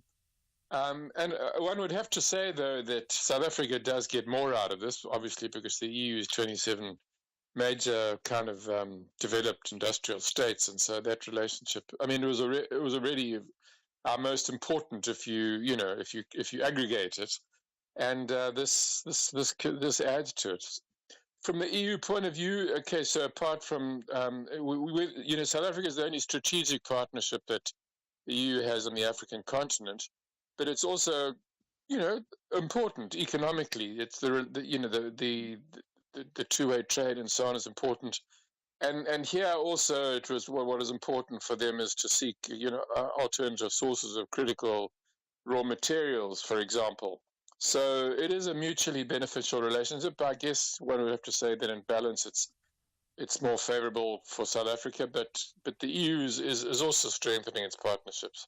Is this also a sense, Peter, of those countries that are in the crosshairs of the Trump administration as far as tariffs are concerned, finally coming to a point where they say, all right, we have to move on. We have to carve out alternative pathways for trade in particular. Given that as this was happening, Donald Trump was taking to his Truth Social, talking about imposing up to 200% tariff hikes on all wines, champagnes, alcoholic products coming out of France and other EU countries. Yeah. I mean, look, the relationship is important anyway, but what's happening does make it more important. And yes, clearly everybody is looking for alternatives. The EU was asked, an EU official at a briefing that I attended earlier this week, whether this was about ganging up against the US, and obviously they're not going to put it like that. And I guess nobody is like sort of saying, well, we're not going to have nothing more to do with the US. But what the US is doing is making it more and more important to diversify, at the very least, one's economic and trade relations. So, just as a parting shot, Peter, what we know, what South Africa, part of what South Africa wants is a reform of the global institutions of governance, and goodness knows that's been our rallying cry for many, many years. Given where we are with this relationship between South Africa and the EU, can South Africa expect then that call for those reforms, UN Security Council and other institutions, will now start to get the backing, the vocal backing of the EU bloc countries that serve, including those that serve in the Security Council, or is it only going to be limited to these kind of strategic ways of working together without necessarily supporting that kind of shake-up that South Africa is championing? You know, the three Western countries that are permanent members of the UN Security Council have all voiced their support for permanent seats for Africa on the Security Council. Now, obviously, if it ever got to the crunch where this thing seemed likely to happen, which still seems to me to be a long way off, maybe for other reasons, then you would start to get disagreements about whether or not they have a veto power and so on. But yeah, so I don't know whether I'm not. It's hard to say whether what's happening, in the US is going to give greater impetus, because the US was supporting it also. So I should qualify what I said earlier, was that the three Western countries were supporting, more seats for Africa. That I'm referring to the Biden administration in the case of the US. The Trump administration, as far as I know, has not expressed itself on this. And one can imagine they probably wouldn't be that enthusiastic since they're so anti-multilateralism. Yeah. All right. Interesting times to be alive. Thank you for that. Peter Fabricius is a senior foreign affairs journalist. Let's check in now with Ann Musa with the latest news headlines. Good morning. Thanks to us. In the headlines, President Cyril Ramaphosa has welcomed a decision by the SADC Extraordinary Summit to withdraw the peacekeeping mission troops in the Eastern Democratic Republic of Congo. He says a ceasefire and talks in the DRC are the only options that will bring peace. The acting CEO of the South African Social Security Agency says more than half of the 2.9 million grant recipients still have to do card replacements. This as the deadline for beneficiaries to switch to the Black Post Bank card is less than a week away on the 20th of this month. And the family of Mpho Mkumbeni from Virginia and the Free State say they are devastated after learning about his death at the G4S run Mangahung Correctional Centre in Bloemfontein. The 37-year-old was last seen by his family on Monday this week during visiting hours. I'll have details on these and other stories at 8. SAFM, guiding you through the rush hour traffic. A lot of traffic on Joburg's Malabong Way this morning between, if you like, Vicoppen and the N1 highway. And it's not only one-way Randburg bound. There's also quite a big delay if you're going out towards Levino Junction, out towards Bel-Airs Drive, coming off the highway and turning out towards North Riding. Big queues there. Vicoppen and the Yatske River Bridge is heavy. Big backlogs both to and from the Four Ways area. That road has been a real problem since some recent flooding at that Yatske River Bridge section there. The Mike 1 this morning from Boysons through to Parktown's quite heavy. And the earlier crash on the M1 south of Buccleuch is out of the way. That traffic normalising to a fairly easy sort of Friday. Roadworks on the R21 are northbound this morning in terms of the delay impact. So coming away from the airport towards Pretoria at Tembe, so some delays there. Durban really just feeling the effects of last night's major storm event that moved through the area. There's a lot of debris. Roads are still wet and slippery, although the rain has stopped. So just take it nice and easy. Give yourself extra time to get through safely. You'll just find rocks and branches and mud and dirt on multiple routes across the region. Also, traffic lights down M7 South Coast Road, M7 at Chitron, so there's some extra delays there. The Kwamashu Highway at best is closed going into Kwamashu, so there's obviously an impact there. We think probably following last night's storm as well, but that section of the Kwamashu Highway shut. Cape Town Baden-Powell Drive remaining closed at Mombisi and at Coastal Park from Strandfontein to Muizenberg. Two closures right in the middle of that. Some really heavy pressure on Baden-Powell going towards Muizenberg into the closure at Strandfontein, and above that Spine Road, which is heavily backed up coming out of Mitchell's Plain. You're going to see some really big traffic on a divert through to a busy Strandfontein Road as well. Rob Byrne, SAFM Traffic. This is SAFM Sport with Zai Khan. Good morning to you once again, Zai. What's the lead at the top of the table in terms of points? 18. And Jose Rivero still believes that they're still in it. What is he saying? It's like you can still win a marathon after you miss the start. Sundowns would need to fluff this lead royally and for anyone else to win it, I think. And Sundowns doesn't lose often. Yeah. So you know what's going to happen. Pirates better bring more than just pep talk. Yeah. But now we'll have a pep talk Jose Rivero. So the stage set, that's for Sunday, the PSL clash. It's a blockbuster one. Orlando Pirates taking on Mamelodi Sundowns at FNB Stadium. Now, Pirates coach Jose Rivero insisting they're still in the title race. Sundowns are fresh off a 4-1 thrashing of the Buccaneers last month. They're in a commanding position, but Pirates have 4 games in hand. It's just one more game, an opportunity to collect 3 points. An opportunity to finish this part of the season in a good space, an opportunity to get an extra boost of confidence for all the challenges that we are going to face in the last part of the season as a team, as a club, which is not a minor thing. All the special and important games that we are going to play after the FIFA break. So. Now, Bafana are back in action, and coach Hugo Broos isn't mincing his words. 6 points are the only target. South Africa face Lesotho in Polokwane. That's on Friday, the 21st of March, before heading to Ivory Coast for a clash with Benin. With Percy Tau and Lyle Foster back in the mix, the team looks stronger, but Broos warns mentality will be key, not just talent. Now, Bafana are currently second in their group, level on points with Rwanda, but only one team secures an automatic qualification. Elsewhere, Chelsea moved into the Conference League quarterfinals with a 3-1 aggregate victory over FC Copenhagen after earning a 1-0 win in the second leg. And another match, Tottenham overcame a 1-goal deficit to keep their trophy hopes alive with a 3-1 and then went on to a 3-2 aggregate win over AZ Alkmaar. Spurs now look forward to a quarterfinal against Bundesliga side Eintracht Frankfurt. These teammates to allow it.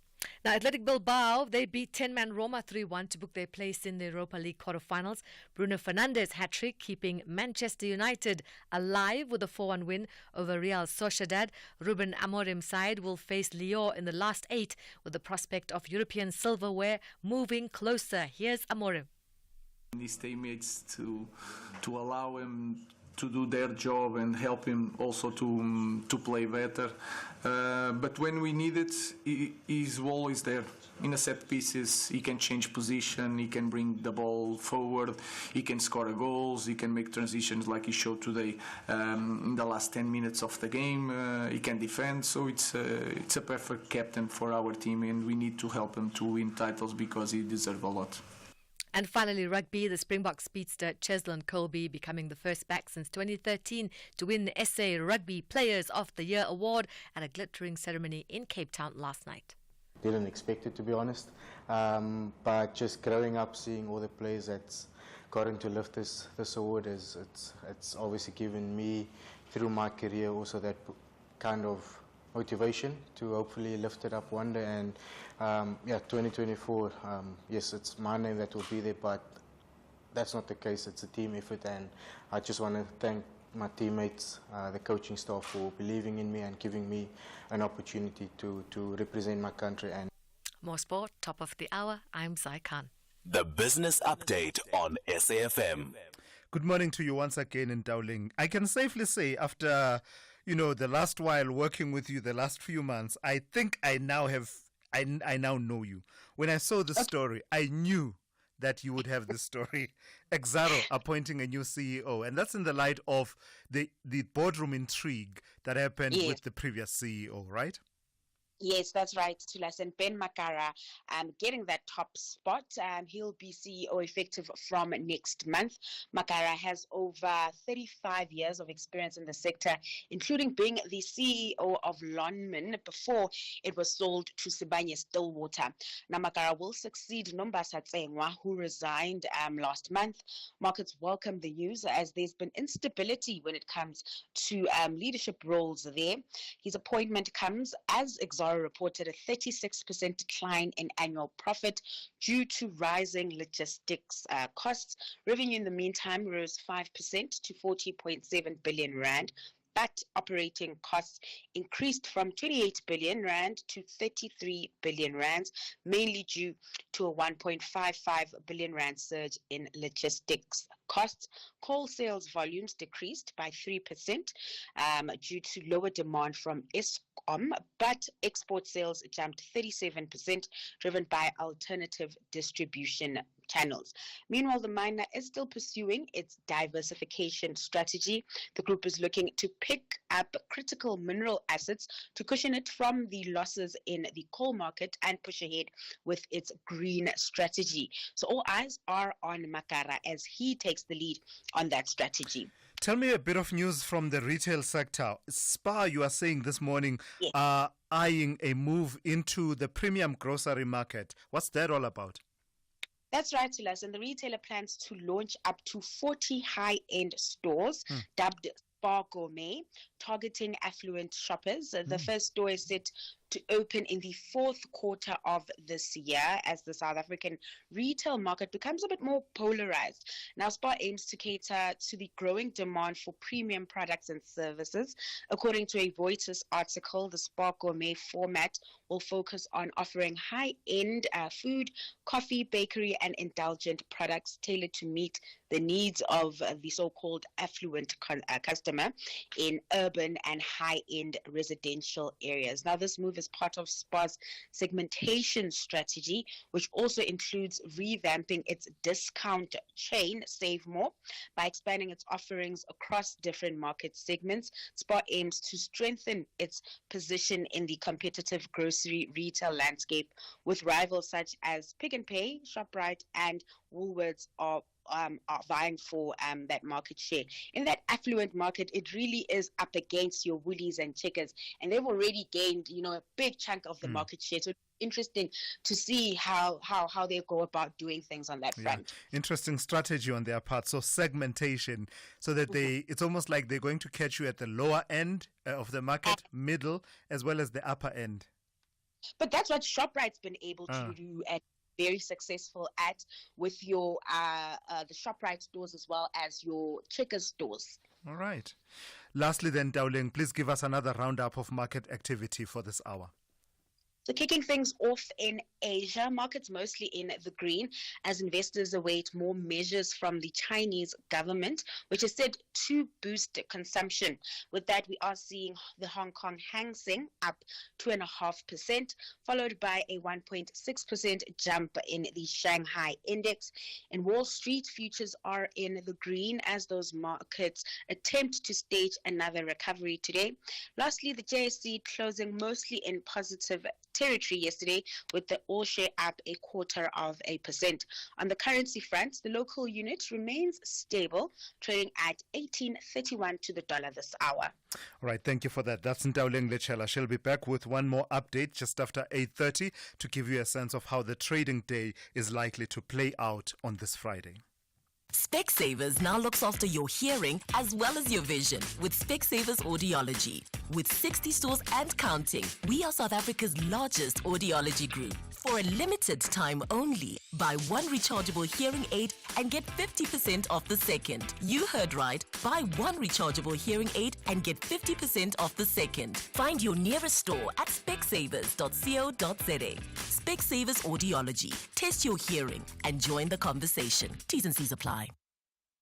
Imagine living in a community free from gender-based violence and femicide. That reality is possible, but only if we commit to building families that are free from violence and are inclusive, where children are raised equally. Every child has the right to grow up in a loving, nurturing, and safe environment that promotes good mental health. So do not forget about the boy child. He too needs to be protected from all exposures of violence. Pay attention to the boy child today and watch him grow to be a responsible man that society can be proud of. Stop gender-based violence and report any cases of child neglect and abuse at your nearest police station. Or call the Gender-Based Violence Command Center on 0800 428 428. A message brought to you by the GCIS. The Red Bulls are searching for a special key to get to the top four. Meanwhile, the Black and Yellows are navigating a path to enter the top half. This is the Bundesliga. Football as it's meant to be. Experience the spectacular battle of German football. RB Leipzig versus Borussia Dortmund. This Saturday, 15 March at 7:30 p.m. Live on SABC Sport on DTT Channel 4.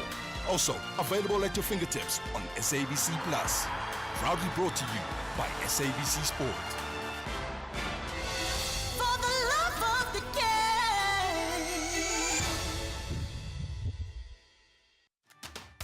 We've upgraded.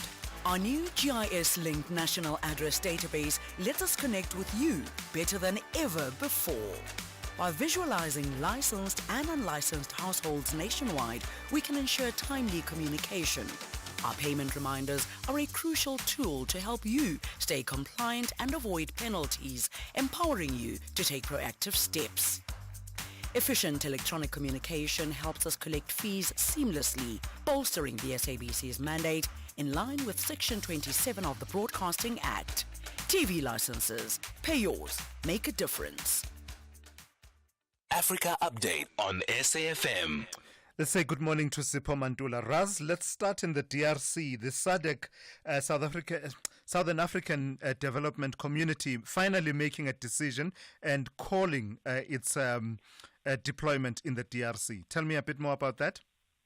Reflection morning, Thulas and Jumbo Africa to the listeners. Indeed, Thulas, the virtual meeting of the heads of state yesterday took that resolution of saying there will be a termination and the direct commencement of the phased withdrawal of the SADC mission in the DRC. But when you go deeper into the communique of the summit, Thulas, we are seeing now a multifaceted, a multi-transdisciplinary approach of the UN, the AU, SADC, the East Africa community that has to deal with the question of Eastern DRC.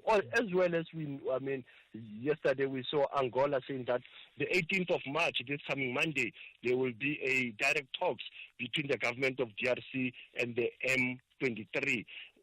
Rwanda is happy with this, Thulas. They've said that the withdrawal is a good sign of contributing to the peace in the Eastern DRC. Others are saying Rwanda might be happy, Thulas.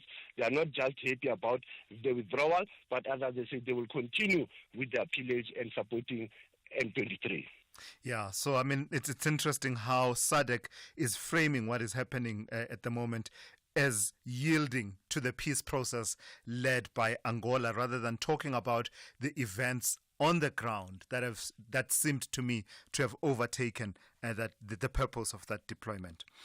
Here's a situation we've not spoken about in a while, Sipho. Tigray, the Tigray region. Tell me what's happening there. That you are talking about them appealing appealing for help after some factional fighters have seized key towns in the area. Thulas, remember that after the Tshwane peace accord of the north part of Tigray between TPLF and the federal government, now we see another faction of TPLF approaching the federal government of the Prime Minister Abiy Ahmed, asking for an intervention. And this is because there are two towns that have been captured by another faction of the TPLF, and that also raises fears of returning to the civil war. And this has been a contestation between two characters or figures that I will call Gatechewa Reda, who was also in the part of the interim government, who was expelled by Debretsion Gebra Michael. So these are the two people, Thulas, who are also in politics, in the military of the northern part of Ethiopia, who are in loggerheads now. But one faction is asking Addis Ababa to intervene and assist them to recapture those two towns that have been taken by another faction. And then in Liberia, tell me about the formidable Ellen Johnson Sirleaf, life after the presidency. Tell me how that is shaping up. Absolutely. There's always life after even presidency. Mayor Sirleaf Johnson from Liberia has established what he called Africa Women's House, known also as Musija. That is where women gather, Thulas, as a safe space to can even engage and mediate and plan the future. Mayor Sirleaf has said that this is important considering issues of justice, issues of climate change, political engagement by women in West Africa. Hence, she has established this house of African women, and she has support from both the Western powers, also Thulas in terms of his funding. It seems Harvard University will also assist her to keep his personal and presidential papers. Bit jealous, Thulas, because some of our ex-presidents will want their archives to be in South Africa. Yeah, nice, man. Really nice for her. Lastly, Sipho, on a sad note, here at home, remembering Athol Fugard, tell me about the commemoration of his life and his works.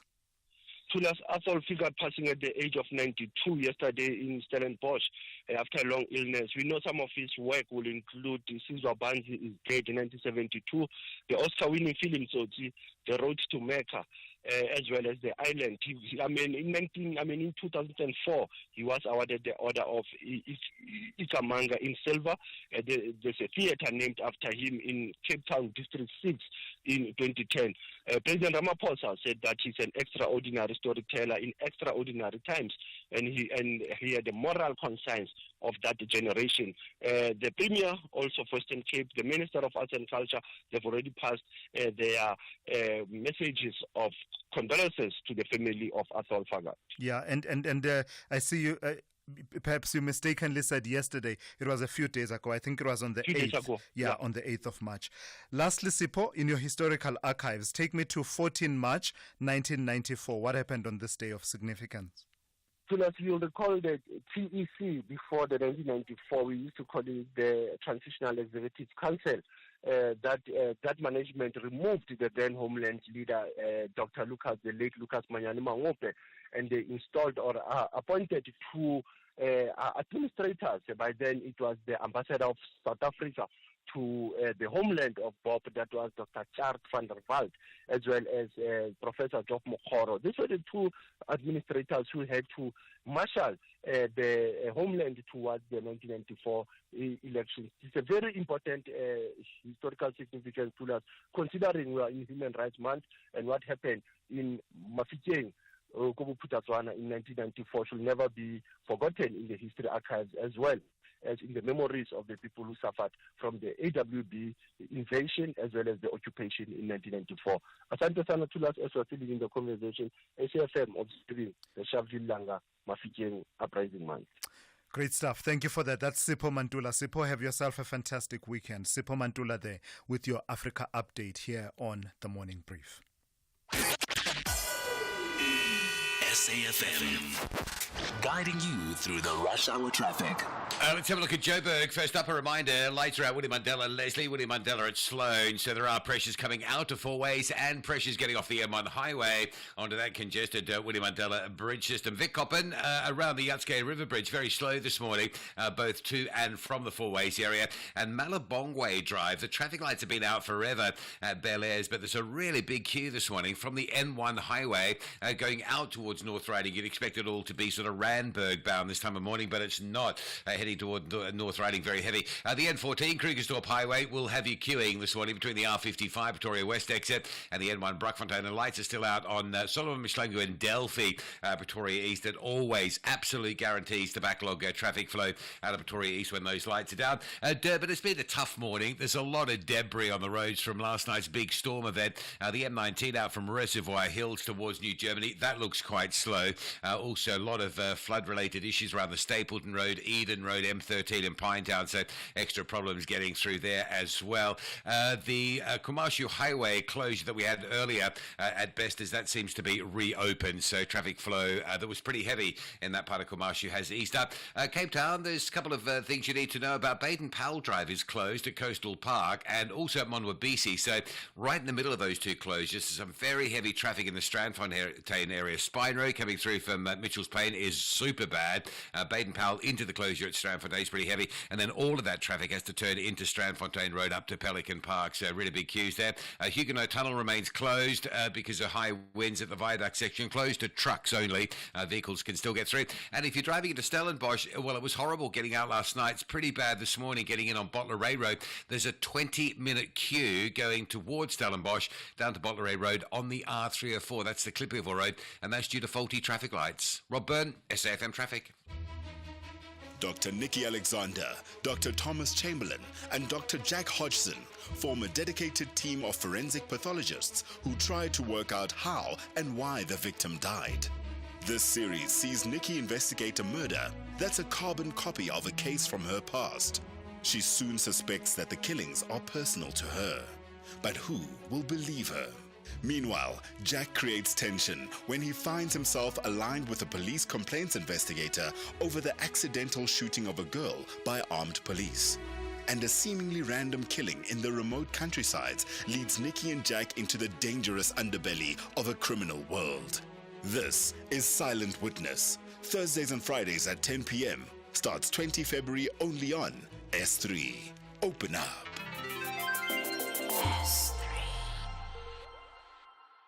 Mzansi, it's raining jackpots this March. A storm of cash is coming your way with 53 million rand in total guaranteed Powerball and Daily Lotto jackpots this Friday. Don't miss out. Play Powerball for a guaranteed 52 million rand and Daily Lotto for a guaranteed 1 million rand jackpot. Buy your tickets now in store on nationallottery.co.za, the mobile app, cell phone banking, or simply dial *120*7529# for USSD. Panda, Pusha, play. Players must be 18 years old to play responsibly. E2 is a proud operator of the National Lottery.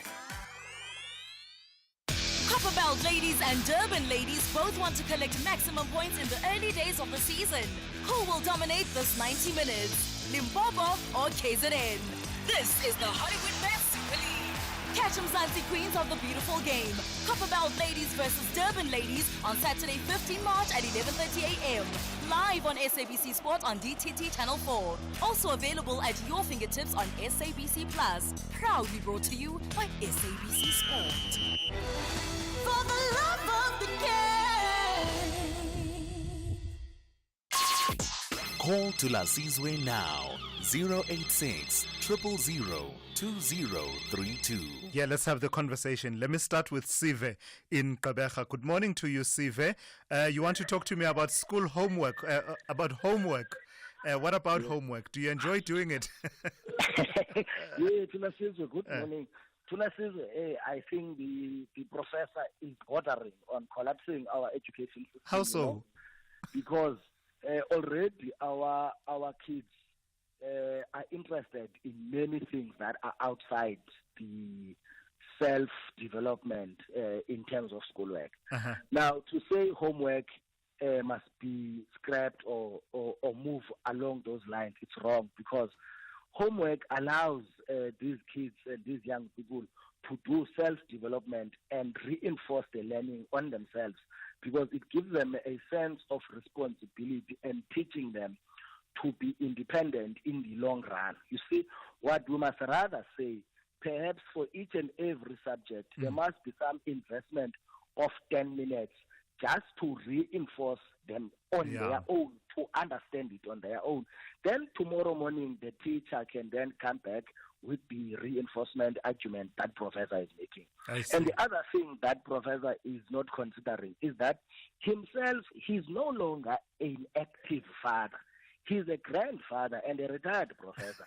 He has enough time now to do all these things, unlike these young teachers who may have all the other responsibilities during the day. And I think it's unfair to put class or classification in terms of schoolwork.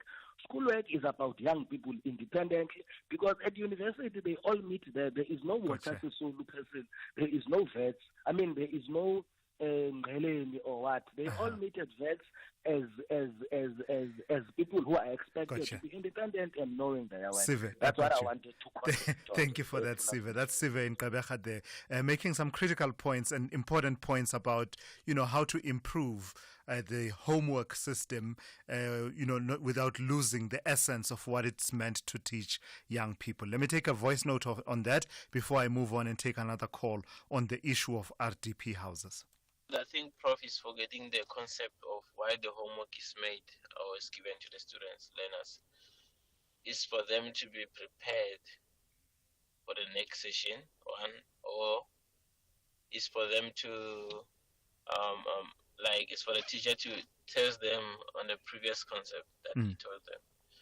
So it's not about the middle class, the poor people, and things like that. It's nothing to do with that. It's something to do with that particular learner and the teacher.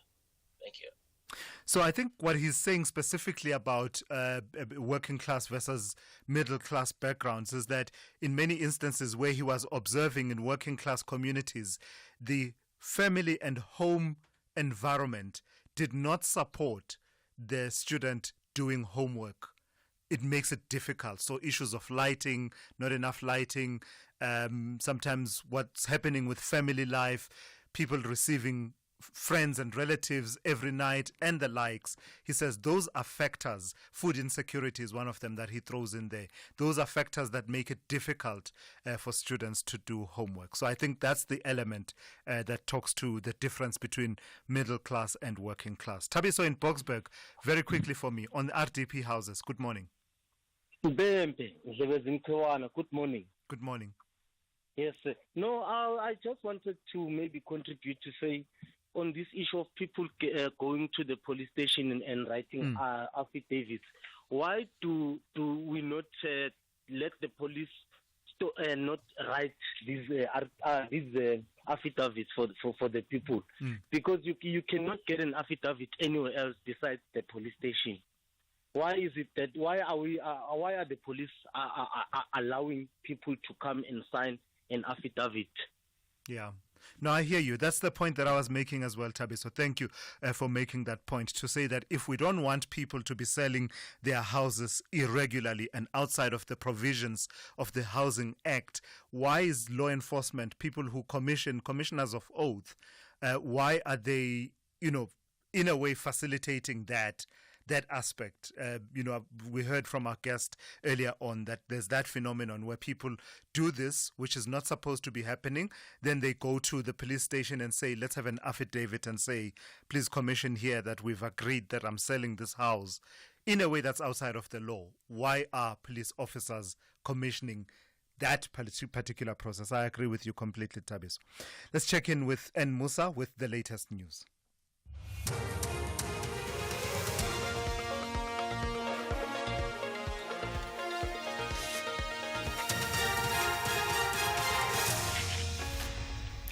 In our top stories, President Ramaphosa welcomes withdrawal of peacekeeping mission in the eastern DRC, and deadline looms for SASSA gold card swap. Good morning. President Cyril Ramaphosa has welcomed a decision taken by the SADC Extraordinary Summit to withdraw the peacekeeping mission troops in the Eastern Democratic Republic of Congo. He says a ceasefire and talks in the DRC are the only options that will bring peace. Addressing the media after the South Africa-EU summit in Cape Town, President Ramaphosa said the AU chairperson and Angolan President João Lourenço will lead the negotiations to find lasting peace in the DRC.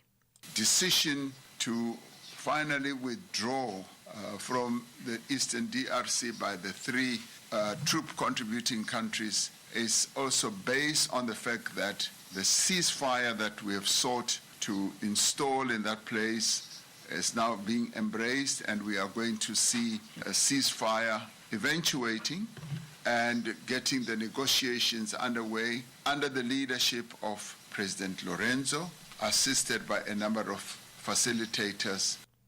The acting CEO of the South African Social Security Agency, Themba Matloos, says more than half of the 2.9 million grant recipients still have to do card replacements. This as the deadline for grant beneficiaries to switch their gold cards to the Black Post Bank card is less than a week away on the 20th of this month.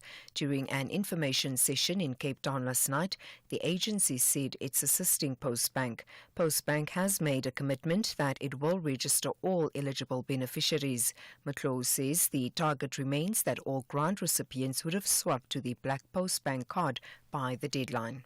But we are very confident, if you look at our plans, that before the March 20th, we will have at least swapped quite a number of them.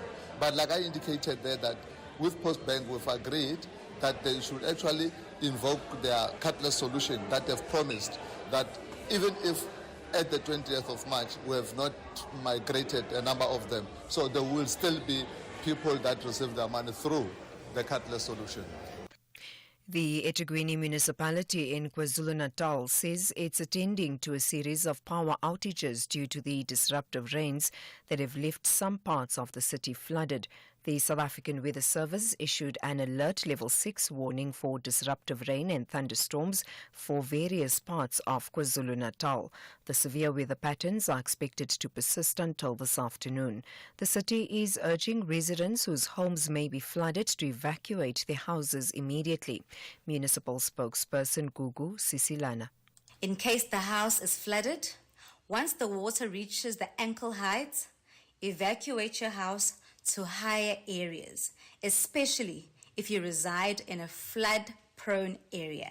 Make sure that all your important documents, such as your birth certificates, your ID, bank cards, chronic medication, clinic cards, SASSA cards, are with you and are kept in a sealable, waterproof plastic container or plastic bag. Have enough supplies of water for consumption to survive for at least 24 hours during a disaster. The kidnapping case of Jocelyn Smith is expected to resume today at the High Court sitting at Saldanha in the Western Cape. Yesterday, 5 witnesses took to the stand. Jocelyn disappeared just over a year ago. The matter was postponed yesterday. The National Prosecuting Authority spokesperson, Eric Ntabazalila, says this was to allow for more time for the defence to consult.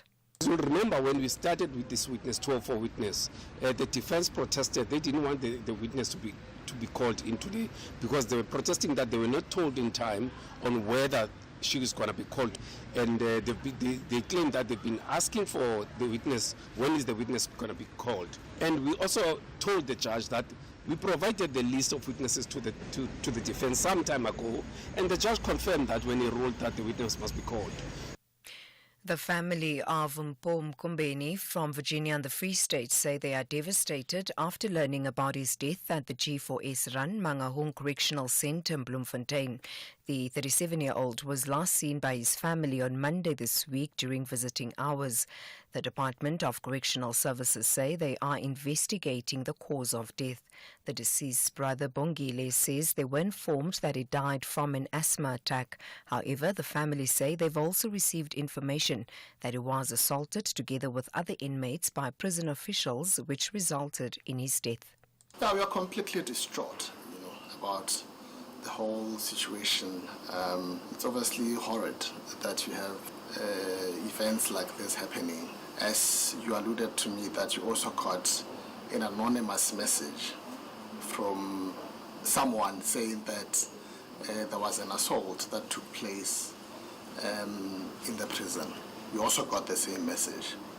And obviously we are not happy because from the message that we got, it sounded like they were assaulted. Recapping the top story, President Cyril Ramaphosa has welcomed a decision by the SADC Extraordinary Summit to withdraw peacekeeping mission troops in the Eastern Democratic Republic of Congo. For SAFM News, I am Anne Musa. SAFM, guiding you through the rush hour traffic.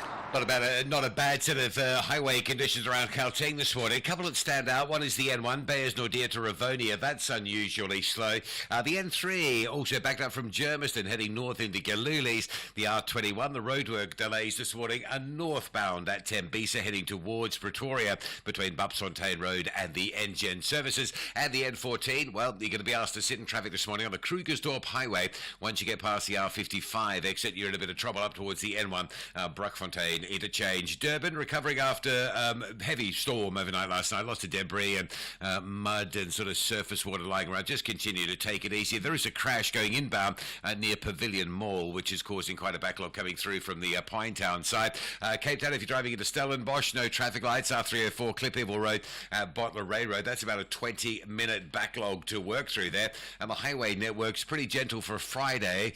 Perhaps the N2 is the busiest, sitting from Bunga Avenue at Langa through towards Hospital Bend, and very significant backlog of traffic around Strandfontein this morning as motorists deal with 2 sand-related closures in the and along the Baden-Powell Drive section. Rob Byrne, SAFM Traffic. A very good morning to you. In your SAFM Sports headlines, it is soccer. The PSL is facing a major crisis. Clubs like Royal AM, Richards Bay and Murumo Gallants hit by FIFA transfer bans. And in tennis action, Carlos Alcaraz storms into the Indian Wells semi-finals. All the details around 8:30.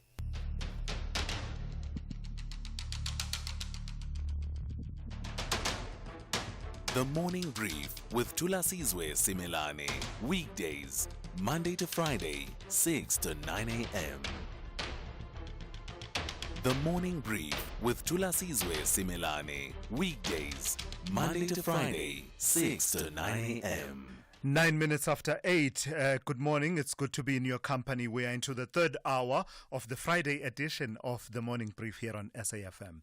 I'm Thulasizwe Simelane. So in these last 2 hours, there've been a few conversations that we have started. Key among them, of course, were the reflections of Professor Jonathan Jansen on the value and effectiveness of homework, particularly in low-income in working class environments, that he has spent some time, about a year or so, observing the difficulties around children doing homework, and saying that perhaps homework is a concept that's more a middle class concept but doesn't work in working class contexts. Basically, his argument is that there are objective conditions that prevail in working class communities that make it difficult for children to do their homework. And I think this conversation was also highlighted just recently. Remember when we were talking about those foldable desks that turn into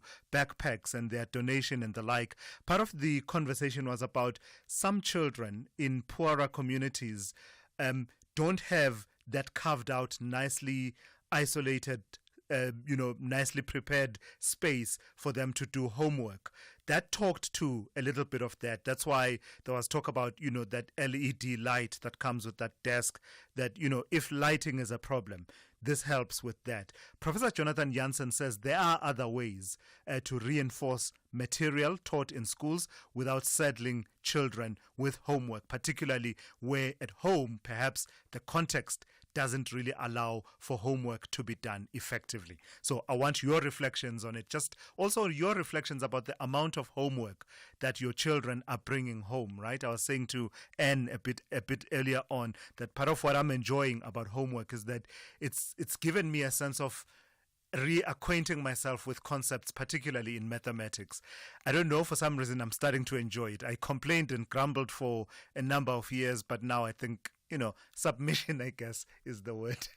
The number to dial is 086 000 2032. Your WhatsApp voice notes on 061 410 4107. The other conversation, of course, has been about RDP houses. The mayor of Tshwane, Nasipi Moya, raising that issue and that concern about the phenomenon of people selling their RDP houses and then finding themselves living in informal settlements, selling them within the 8-year period, because there's an 8-year lock-in period where you are supposed to reside in the home that government has built and handed over to you. But it seems there is a phenomenon where people are able to sell these houses outside of the permissions and permutations of the law. And I was asking you earlier on, what are your reflections and your own knowledge of what's facilitating this illegal activity, this phenomenon of selling RDP houses outside of what is provided for in terms of the Housing Act. Those are some of the conversations on the table, but do feel free to weigh in on any other conversations. I did see the decision of SADC that they will start a phased withdrawal of troops from the DRC. Just yesterday, I was talking about the 5 billion rand that the finance minister has allocated to the deployment of the SANDF in the DRC. What are the implications thereof, the withdrawal that is now being announced? This is SAFM. We are leading the conversations that move us. The third hour of the Friday edition of the Morning Brief starts now. Meet TJ, the magician. Well, he isn't quite the magician, but shame, let's call him that. The other day he tried to do that coin ear trick. Poor Owami is still in the hospital with a 5 rand coin stuck in his ear. He tried getting his pit bull, Mufasa, to levitate. Oh, he got that right. But now Mufasa is levitating through Tembisa, and somehow TJ forgot to read the section on how to get Mufasa back down. It's tough being a magician, but luckily for TJ, Britain's Got Talent Ultimate Magician will be the perfect inspiration for him to be the best magician in Tembisa. Catch Britain's Got Talent Ultimate Magician Saturdays at 7:30 p.m. only on S3. Open up. South Africa Africa's domestic 50-over cricket competition, the One Day Cup hits fever pitch this week with the final set for Sunday 16 March at Bolland Park in Paarl. Gold Rush Bolland has finished the top of the log and secured a home final. They will take on the winner of the qualifier match between the Hollywood Bets Dolphins and Momentum Multiply Titans. Gather your family and friends, Wazanawe, and be part of the action. Get your tickets at cricket.co.za. The citizens are not willing to settle for anything less than a win. And now it's with Haaland and on to Foden. Foden to finish the game. And he does. However, the Seagulls want to triple their efforts to collect valuable points against reigning champs. Lovely touch for Mitoma. Mitoma could be away. Here it is. Mitoma one-on-one. Mitoma, delightful. This is the Premier League. Witness the superb contest, Manchester City FC versus Brighton and Hove Albion FC on Saturday 15 March at 4:30 p.m. live on S3. Also available at your fingertips on SABC Plus. Proudly brought to you by SABC Sport. For the love of the game.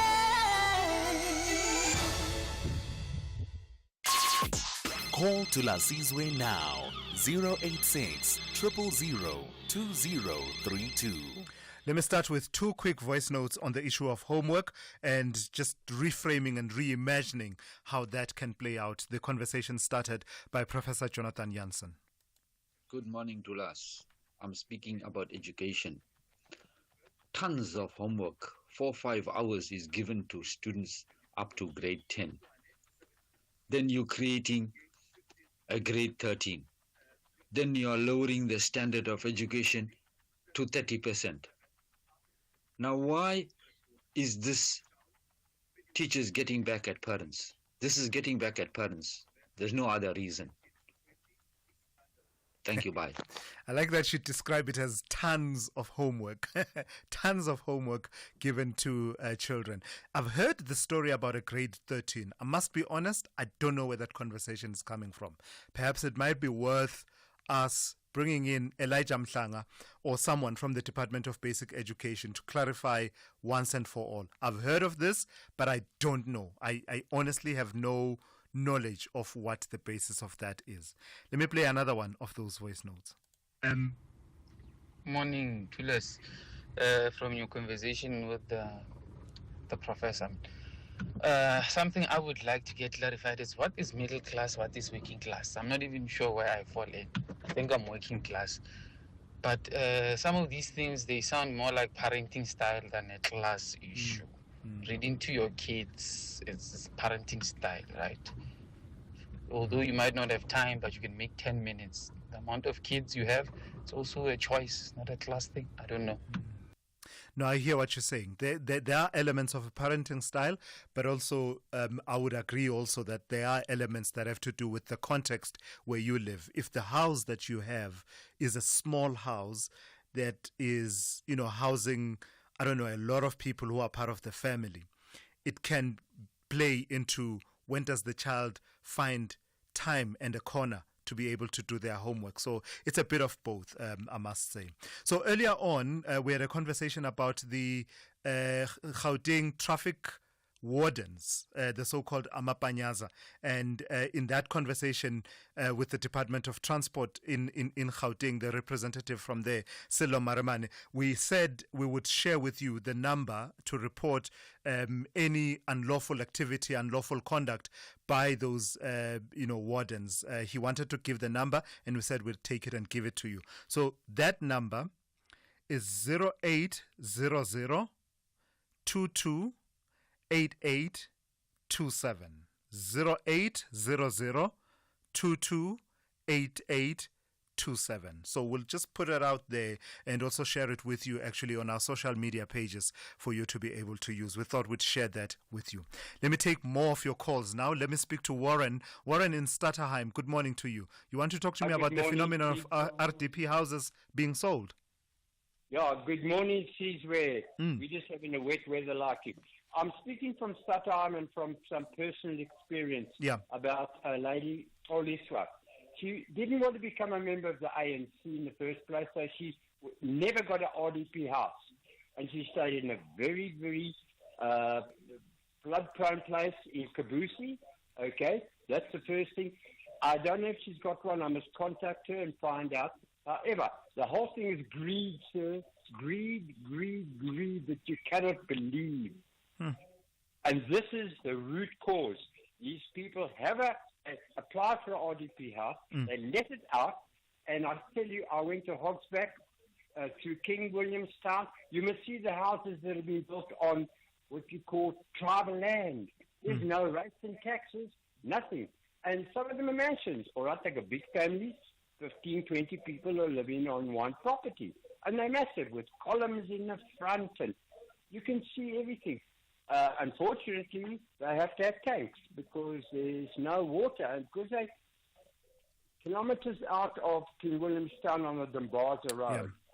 So maybe people should look at this from a different point of view. It's greed, greed. All right. Okay, have a good Warren, weekend. thank you. Round up and walk down those stairs Thank slow you. and walk up and you're going to get Thank you, first. Warren. Thank you for that. That's Warren in Stutterheim. Tato in Bloemfontein. Good morning. Also on the same issue of RDP houses. Tato? Do we have Tato? Yes, hello. Yes, hi Tato. Yes, please go ahead. Yes, I heard you guys talking about RDPs that are being sold and just affidavit being done at police station and stuff like that. And obviously that defeating the purpose of wanting to keep the RDP with the owner for quite some time. And just thinking about it, for instance, first of all, if you want to sell a property, it needs to belong to you. And you can only prove ownership of that property through a title deed. And then one wonders, I go with a prospective buyer to a police station to sign an affidavit that says, I'm selling my house. And once I do that, the affidavit says, who is me? I'm going to have to write me, Tato, whoever, with my ID number. I declare under oath that this is my property. Yeah. But did the police ask me for my title deed to say, give us a title deed? And I think that's where we need to start. Yes. If someone comes to sign an affidavit claiming something is theirs and they can sell it, the police must ask them, where is the title deed that proves that you are selling a property that belongs to you? Because, I mean, these guys don't have title deeds to the properties. Absolutely. The municipalities didn't issue them with that. And I think back to your question, someone was asking about the directive. It's either there must be some clauses added to the law or directives issued somehow. But I believe police also needs to do some work. I mean, gotcha. You can't just by virtue of someone saying, this is mine. Then you let the person sign an affidavit in front of you as a commissioner of oath because I'm saying it's mine. You also have some sort of responsibility. Yeah, That's more needs to be said, more than just saying it's mine. Thank it's you mine. for You that. don't just listen to me. Yes, you must ask me, where's my title deed? 100%. Tato, Failure thank you to for that. produce, it means it's not mine. Yeah, Tato in Bloemfontein. Thank you for that. Mahlasane in Matlosana. Good morning. Also on the same issue of RDP houses. Mahlasane, good morning. Hello, how are you? All right, please go ahead. Thank you very much, Thulas. You're speaking to Bishop Mashashane. I'm going to make 3 points quickly. The first one is we are expecting too much from the police if we need them to do the verification on the people who are making affidavits. That is a civil matter. Police, they don't get involved on facilitating the civil matter. They deal with the criminal matter. When there is a crime, somebody saying, we are here to make affidavit that I'm going to kill so and so, I will pay you so much. That is where they can interfere. Secondly, the affidavit doesn't stand in court. That is why, even if we were to say they can't make affidavit, people can still go to their lawyers and do whatever arrangement. That is a civil arrangement. So in court, when there is a dispute, you can't use the affidavit in terms of proving the same. Gotcha. agreement. Thank you for that. Thank you for that. I've got to move on, but I've got to think. I'm terribly sorry. I do need to move on. Let me take Mandla. I'm trying to take as many people as possible. Mandla and Palito, good morning. You want to talk to me about the SANDF budget? Yes. Yes, Mandla? You know, I've always been wondering if we can't use the SANDF platform as a way of providing skills to our young people. For instance, if this budget, this 5 billion, whatever budget that has been allocated, is not withdrawn and is used to recruit more young people, for instance, into a 2-year program in which young people will be given skills. You know, there's quite a lot of skills that you can get in the SANDF. For instance, the skills of nursing skills, medicine, civil engineering, electrical engineering, plumbing, and so forth. So can't we use this budget or this money, for that purpose? Yeah, no, 100% Mandla. Thank you for that. A lot of people have said that to say it can be a way of skills development. There are many pathways and careers within the National Defence Force. But also, I mean, we've been talking about the dire state of the SANDF itself. I wonder if this is not the opportune time to actually take that conversation forward. I will take more of your calls and WhatsApp voice notes in a moment. Day 15. Location undisclosed. Mood brave. Music Eye of the Tiger. Dear Diary, it's been 2 weeks of epic challenges against some of the most memorable and epic Survivor contestants. I have endured some harsh weather conditions, unbelievable drama, and these fire tokens have given me and the other contestants a second chance to stay in the game. Food. I feast on the defeat of my enemies. Vumi over there is busy planning and scheming, thinking that he can get me off the island. Never mind though. I will win this and take home $2 million. We're gonna be rich, Papa. Rich Goopy Wanapolani, are you doing that thing again? Come and get your dinner, Mr. Fake Diary Sessions. We're now on Survivor. Oh, the world will fall. Catch Survivor Season 40, Winners at War. Thursdays at 6 p.m.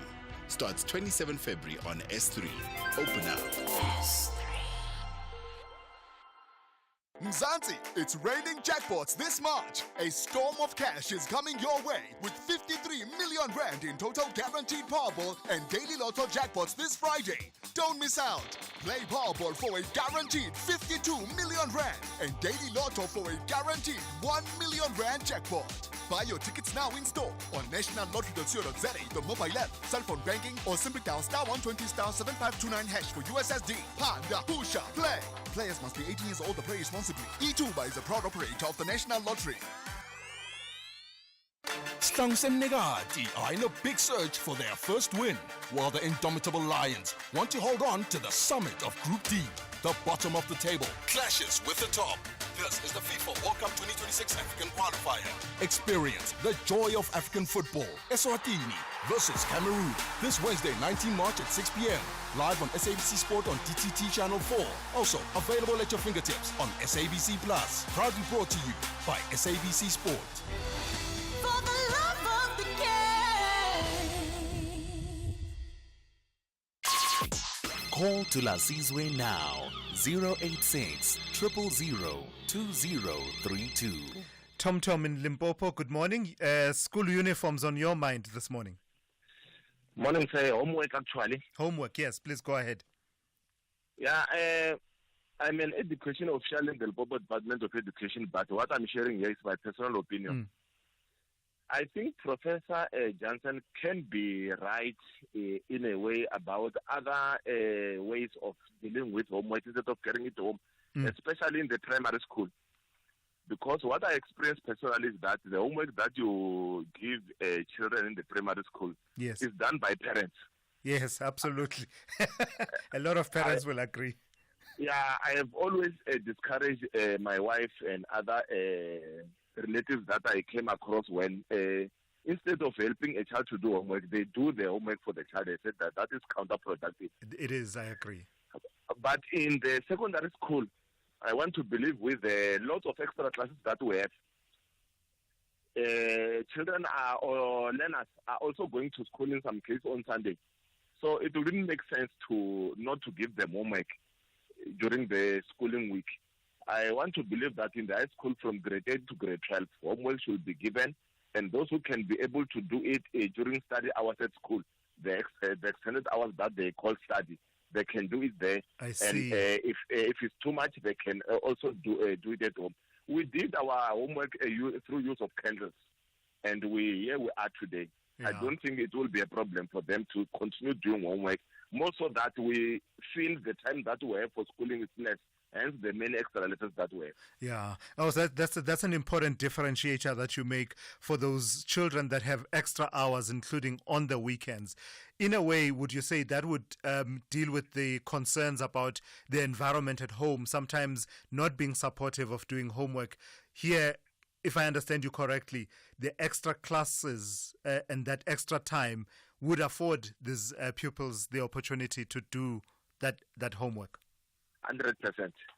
All right. Thank you for that interesting insights from someone who knows from first-hand experience. That's Tom in Limpopo there, weighing in on the issues around homework. I was agreeing with him that a lot of parents would agree about the burden of homework, but I like the differentiation he's making between doing homework for the child versus helping the child with homework and concepts that they may be battling with. And that's an important differentiation. 8:30. Let's check in with N. Musa with the latest news headlines. Good morning. Thanks to us. In the headlines, the Northwest Department of Community Safety and Transport Management and its sister Department of Education have admitted to have violated the rights of many children to basic education. They conceded they failed to provide adequate scholar transport. The South African Human Rights Commission concluded its 3-day probe into scholar transport challenges that infringe on the rights of many learners to basic education. President Cyril Ramaphosa has welcomed a decision taken by the SADC Extraordinary Summit to withdraw peacekeeping mission troops in the Eastern Democratic Republic of Congo. He says a ceasefire and talks in the DRC are the only options that will bring peace. And immigration officials in Australia say they're reviewing the visa of an American influencer who briefly snatched a baby wombat from its mother and uploaded the footage to social media. I'll have details on these and other stories at 9. SAFM, guiding you through the rush hour traffic. Joburg roads, particularly the highway, starting to ease up. Just a couple of standouts. One is the Mike One Boysons to Braamfontein's Empire Road remains heavy. And there's also quite a slowdown that you may not be expecting on the R21 northbound, getting up through Tembisa. The roadworks have been there for a while. Normally it's an afternoon queue, but this morning queuing quite heavily. If you're on your way from the airport through to Pretoria, Vic Coppin at the Yatske River Bridge territory, it remains heavy to and from four-ways. Durban, mopping up after last night's a big storm. Please pay attention to weather forecast today. There is more rain expected into an already sort of sodden eThekwini region, so just be aware of that. Make sure you know what's happening when the rain is expected, how much is coming, and choose your travel times accordingly. There's still some fairly significant flooding along the M7 at Umbilo as well. You may find if you're bluffbound, that road may be closed coming up Bel Air Road with some diversions for safety around that, so just a heads up. Also the usual breakdown on the N2 south at Spaghetti Junction, pushing traffic back towards the Umgena Road exit. And Cape Town, just a reminder, if you've got to go between the N2 highway and Muizenberg, Baden-Powell Drive is closed at Momabisi, it's closed at Coastal Park, and right in the middle of those two closures, there's the most crazy backlog traffic for this time of morning around Strandfontein. Spine Road in from Mitchell's Plain, Baden-Powell into the closure, and then Strandfontein Road where everybody's diverting, heavily backed up. Rob Byrne, SAFM Traffic. This is SAFM Sport with Zai Khan. Sure, Zai. So the PSL and the whole league arrangement is being thrown into a bit of a tailspin, is it not? Not only do you have the headache of Royal AM, but Ed Royal AM, Richards Bay, Marumo Gallants now facing these FIFA transfer bans. I know. FIFA is banning these clubs. And you know why? Because when you sign players, you actually have to pay your players. And they're not doing that. Sure. So I don't think we want to wake up and be Irvin Khoza today. or for a long time, because the Iron Duke is having to, have FIFA cracking the whip on the PSL, and that's failing for some teams that are not honouring their player contracts. Like you mentioned, Tulas, Royal AM, Richards Bay, Marumo Gallants, poor governance, late fixture scheduling amongst some of the things that have been put forth by FIFA. Unplayable pitch conditions are also tarnishing the league's reputation, and the club owners are scrambling for solutions. And Dr. Ivan Koza, the PSL chairman, facing mounting pressure as transparency issues are also growing. There have been no financial statements for 2 seasons and still no CEO since 2015 at the PSL. Let's go to the Bafana coach, Hugo Bruges, confirming he's taking the decision to withdraw defender Kulumani Ndamani from his 23-man squad ahead of the 2 FIFA World Cup qualifiers because he doesn't have a passport.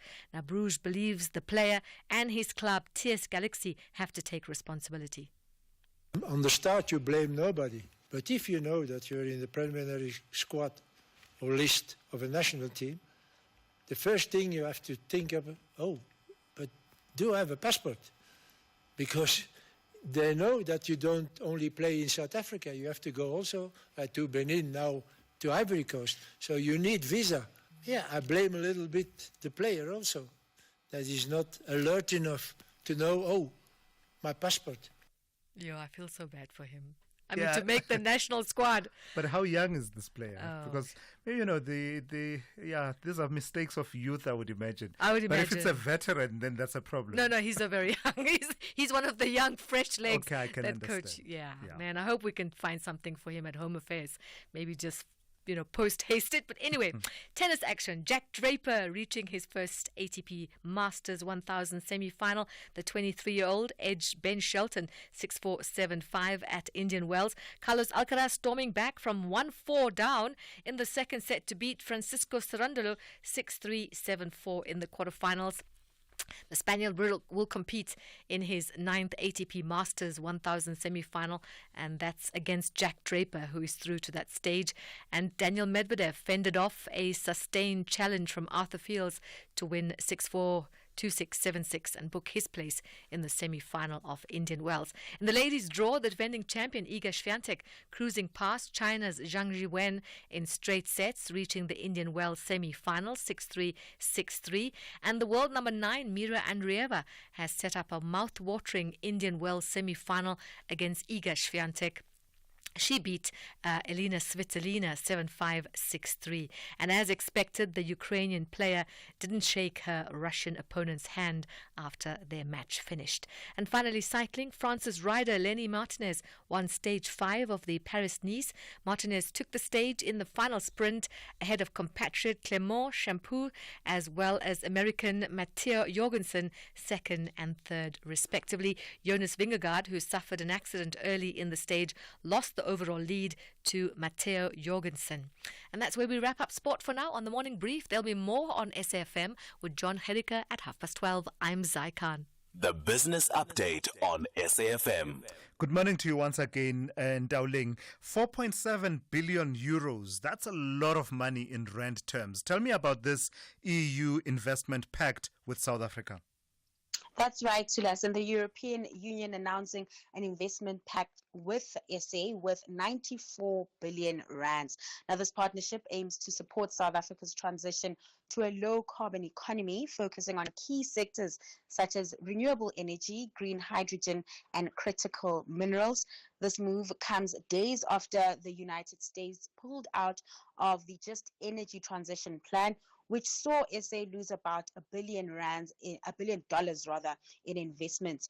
Now, the EU-SA Global Gateway Investment Package is a boost to South Africa's efforts to reduce its carbon footprint and develop new sustainable energy sources. And it said that it's also expected to create new job opportunities and stimulate economic growth in the country. Now, the European Commission President, Ursula von der Leyen, says this partnership demonstrates the EU's commitment to promoting sustainable development and addressing climate change. It also strengthens ties between the EU and South Africa amid diplomatic tensions with the US. Yeah, and goodness knows we need this in Ndauling, given our anemic economic growth, at least for the last decade to a decade and a half. Tell me about the latest data that we're watching. Factory activity. You're saying that it has declined in January. That's right, Thulas. And we've seen, pent up sentiment when it comes to business confidence, when it comes to consumer confidence, but we're really struggling to see that filter through into the economy with local industries growing. That's not actually happening at the moment, and it's evident in the local manufacturing sector, which started 2025 on a weak note. Total production contracted 3.3% on an annual basis in January. This decline follows a 1.2% drop in December, and just highlighting deepening pressures on the sector. Now, the main contributors to the decline were the petroleum, chemical products, rubber and plastic industries, which reported a 9.1% decline in output. The food and beverages sector declined by 3.2%, while motor vehicles, parts and accessories plunged 10%. Now, despite the overall downturn, the wood and wood products sector showed resilience, expanding 5.6%. Now, economists have attributed the decline to broad-based weakness in key segments of the economy, inefficiencies and deficient infrastructure, particularly in logistics. But some positive signs emerged, including a 0.2% month-on-month increase in production from December to January. But economists say this minor rebound is unlikely to indicate a sustained recovery given the deeper annual and quarterly contractions. Right, Ndauling, lastly, what kind of a Friday could we have in store in the markets? So local markets likely to continue to rebound today following in the tracks of its international peers. In terms of company news, it's a bit of a quiet day. Investors, though, will be waking up to earnings from OUTsurance. Now, looking at currency markets, a softer dollar really working in the rand's benefit as it remains stable at 18.31 to the dollar this hour. And then over in Wall Street, investors assessing trade policy moves amid slowing growth concerns. Despite that, futures are in the green, a stark contrast to the sell-off we saw overnight. Then lastly, in Asia, markets mostly in positive territory as traders eye stimulus measures out from China. Always right on the money. That's our Ndauling Lechela. Thank you for that, Ndauling. Have a fantastic weekend. She's kept you updated on business, economics, and the markets over the last 3 hours here on the Morning Brief. So you've heard OUTsurance clients talking about all the money they saved when they switched. You've thought about getting a quote, but you're not sure if they could save you money on your car insurance or if it's worth the effort. Well, make today the day you get an OUTsurance quote. SMS out to 30754. That's out to 30754. If OUTsurance can't beat your car insurance premium, ask them for 500 Rand cash. And make that 1,500 Rand cash if you've been claim-free and with the same insurer for 3 years. Monthly savings on your car insurance or cash in your pocket. Either way, you're a winner, like Tulani. Fast, helpful, efficient, everything was so smooth. I saved 530 bucks. Make today the day you switch and save. SMS out to 30754. That's out to 30754. With OUTsurance, you always get something out. A licensed insurer and FSP. T's and C's online. First touch ladies have a tough assignment to demonstrate the importance of a good first touch. Meanwhile, TS Galaxy Queens refuse to settle for anything less than 3 points. This is the Hollywood Bet Super League. Catch the thrilling battle between First Touch ladies and TS Galaxy Queens on Saturday, 15 March at 2:30 p.m. live on SABC 1. Also available at your fingertips on SABC Plus. Proudly brought to you by SABC Sport. For the love of the game. Something big is coming. 6:30 will never be the same. Amalanga Wafani, only on SABC 1. South Africa's domestic 50-over cricket competition, the One Day Cup, hits fever pitch this week with the final set for Sunday 16 March at Bolland Park in Paarl. Gold Rush Bolland has finished the top of the log and secured a home final. They will take on the winner of the qualifier match between the Hollywood Bets Dolphins and Momentum Multiply Titans. Gather your family and friends, waza nawe, and be part of the action. Get your tickets at cricket.co.za. Bafana Bafana are taking on Lesotho at the new Pitamukaba Stadium on the 21st of March 2025 at 6 p.m. for the FIFA World Cup 2026 qualifier. Come early, dress to commemorate Human Rights Day and support Bafana Bafana for a chance to win prizes from our host, Limpopo Government and Polokwane Municipality. Gates open at 3 p.m. and tickets start from 70 Rand for adults with special rates available at 40 Rand for children under 12 at all Ticket Pro outlets. If you can't make it to Polokwane, catch the game live on SABC2 at 6 p.m. or visit sabcsport.com. For more details, visit safa.net and Bafana Bafana on X and TikTok. Call Thulasizwe now. 086 000 2032. Let's take a call from Andrew in Durban. Good morning to you, Andrew. You want to talk about bribes being the order of the day in municipalities? Yes, Sizwe, Thulas. Last time I spoken to you and I said to you, a clerk took a picture of our invoice and said, hey, I got your invoice, yeah, organize something. I remember you get your funds in the account today. But now it's gone bigger than that. Then we've got this non-cool lady. I know I gave them the name and surname and everything. I've sent emails to... Andrew, before you proceed, can I ask that in the interest of fairness, let's not name people. Just talk about an official in a municipality, because I don't have that official with me to be able to respond to what you are saying. I'm not invalidating what you are saying, but just in the interest of fairness. I understand. Yeah, please anyway, go ahead. I have the name of the official. And this one gets bigger now. It says, listen, inflate your invoice by 2 bar, and then you just roll that out for the team, you know? Yeah. So they've got this whole team of players that are involved there. So being urged as a service provider to inflate your invoice so that inflation can be shared.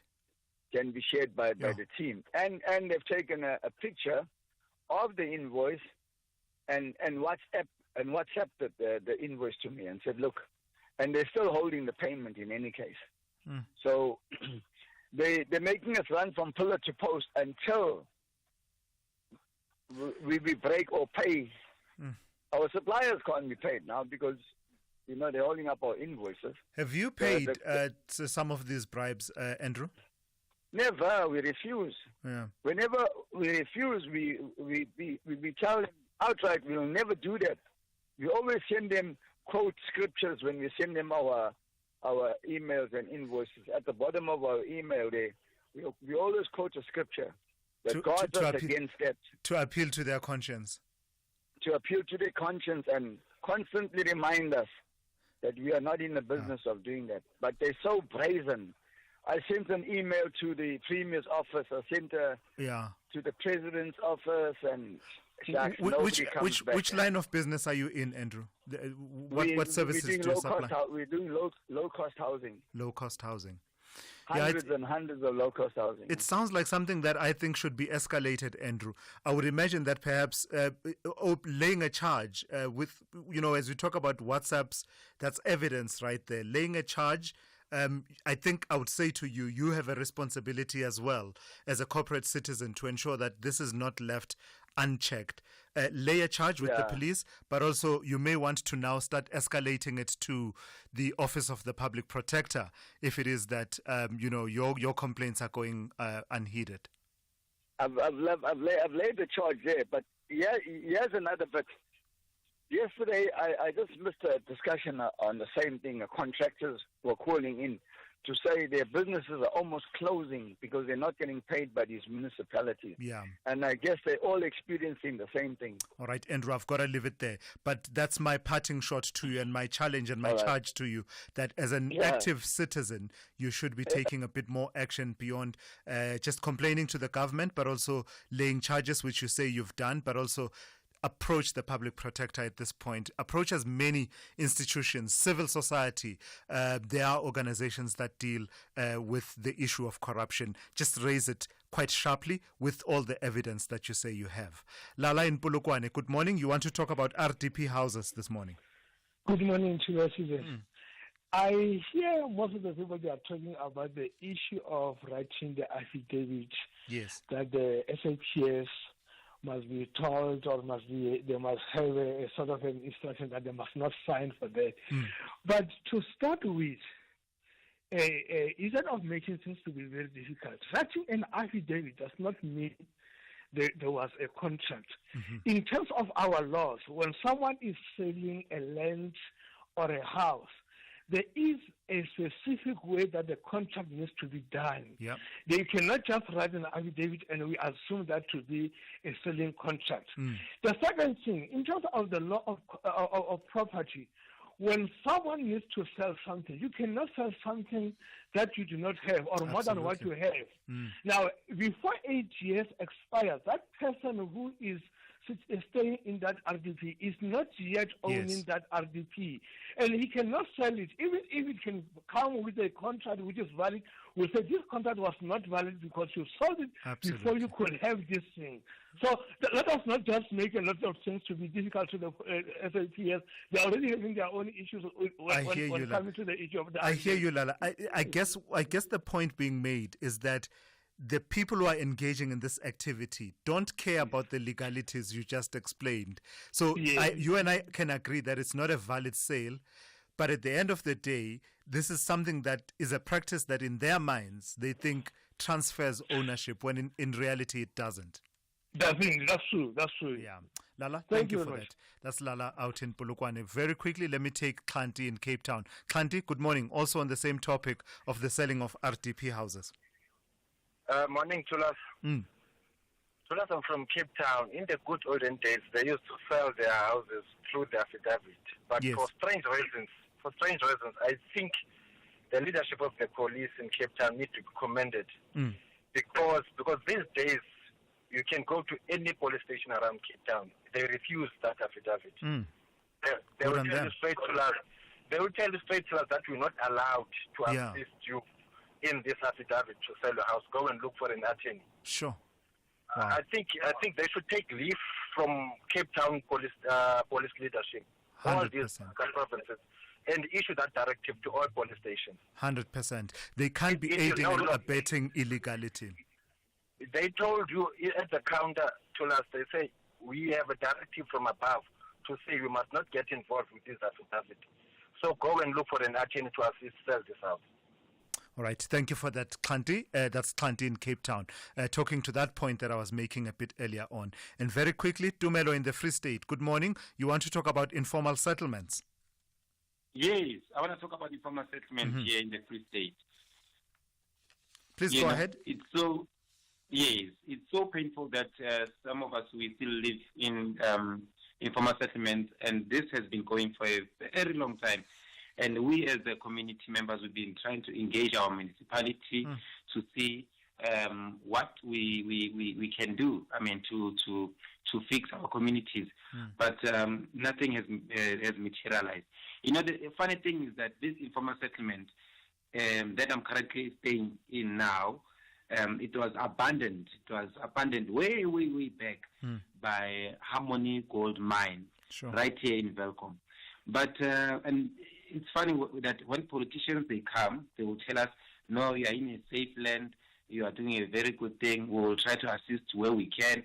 Blah blah, and they will do all sort of things. When it comes to elections, believe you me, they come and knock on our shacks, and they even come and bring us food parcels. Sometimes they even come and take us with their own cars and assist us to vote. But after the elections, there will be nowhere to be found. Sure. Unfulfilled promises. Yes, and I've been crying. I've been very loud, seeking assistance. And I'm even requesting that can the human settlement minister come to Welkom and look at the informal settlements. The landscape of informal settlement has now changed because we keep them very clean, very, very neat. Right. You won't even say the informal settlement. Tumelo, I tell you what, stay on hold. What's the name of the informal settlement where you live? Ward 35. Ward 35 in Welkom. Ward 35. Yes, Readers Park. Readers Park. Okay. All right. Thank you for that. Please stay on hold. We'll take your number and then see how we can advance that conversation about what's happening around the delivery of housing and formalization of informal settlements in the Free State. SAFM, guiding you through the rush hour traffic. Joburg first up, a lot of pressure through the Crown. The Mike 1's backing up from Boyston through to Empire, and behind that the M2 coming through from Joe Slovo is a very heavy queue to turn into that Mike 1. If you're just sort of doing the highways, you get up to Parktown, off-ramp at Joe Slovo, go up through sort of Berea and Hillbrow will be quicker. Come out to the Mike 1 at Parktown, that side, and you bypass some very heavy congestion. Also crashed just after William Mandela on the M1 North, slowing traffic, not desperately, but there is a slowdown there. And the R21 remains heavy at Tembisa into the roadwork zone as you head up towards Pretoria.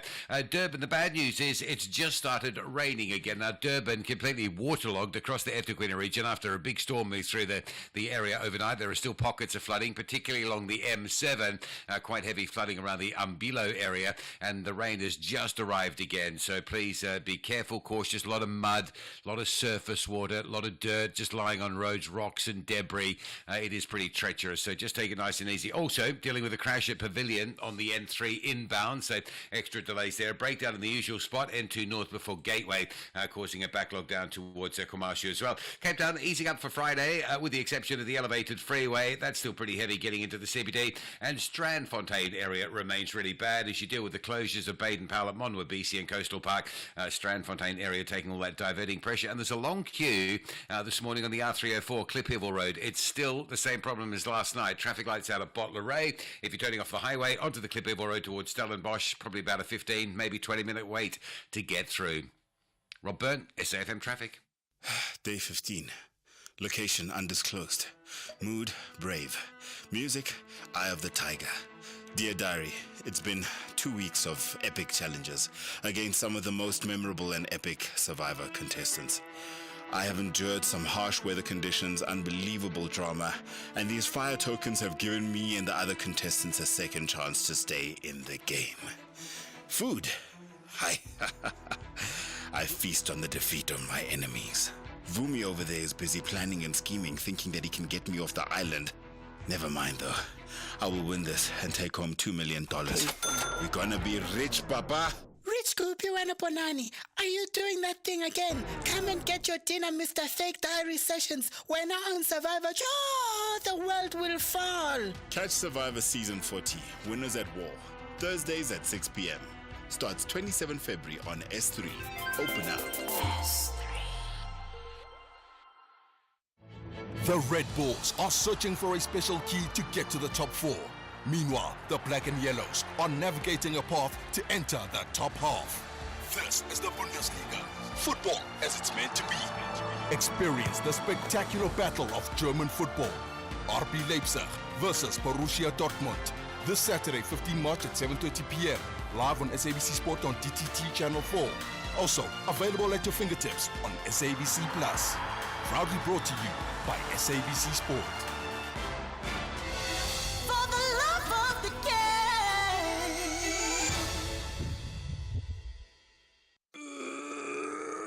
Honey, what are you doing? I'm stretching for tonight. I thought you're not dancing at bachelorette parties anymore. Baby, we need the money to put Johnny through matric mos. And what's the police uniform for? The clients feel safer when I wear it. No, man, just sell your bucky to We Buy Cars. They give the best prices and they pay you within minutes. Okay, but can I just go and dance one more time, please? You know how much I love it. No, the buyer's already on his way here. Wow, okay. Strapped for cash? Just sell your vehicle to We Buy Cars. The easiest way to sell your car by far.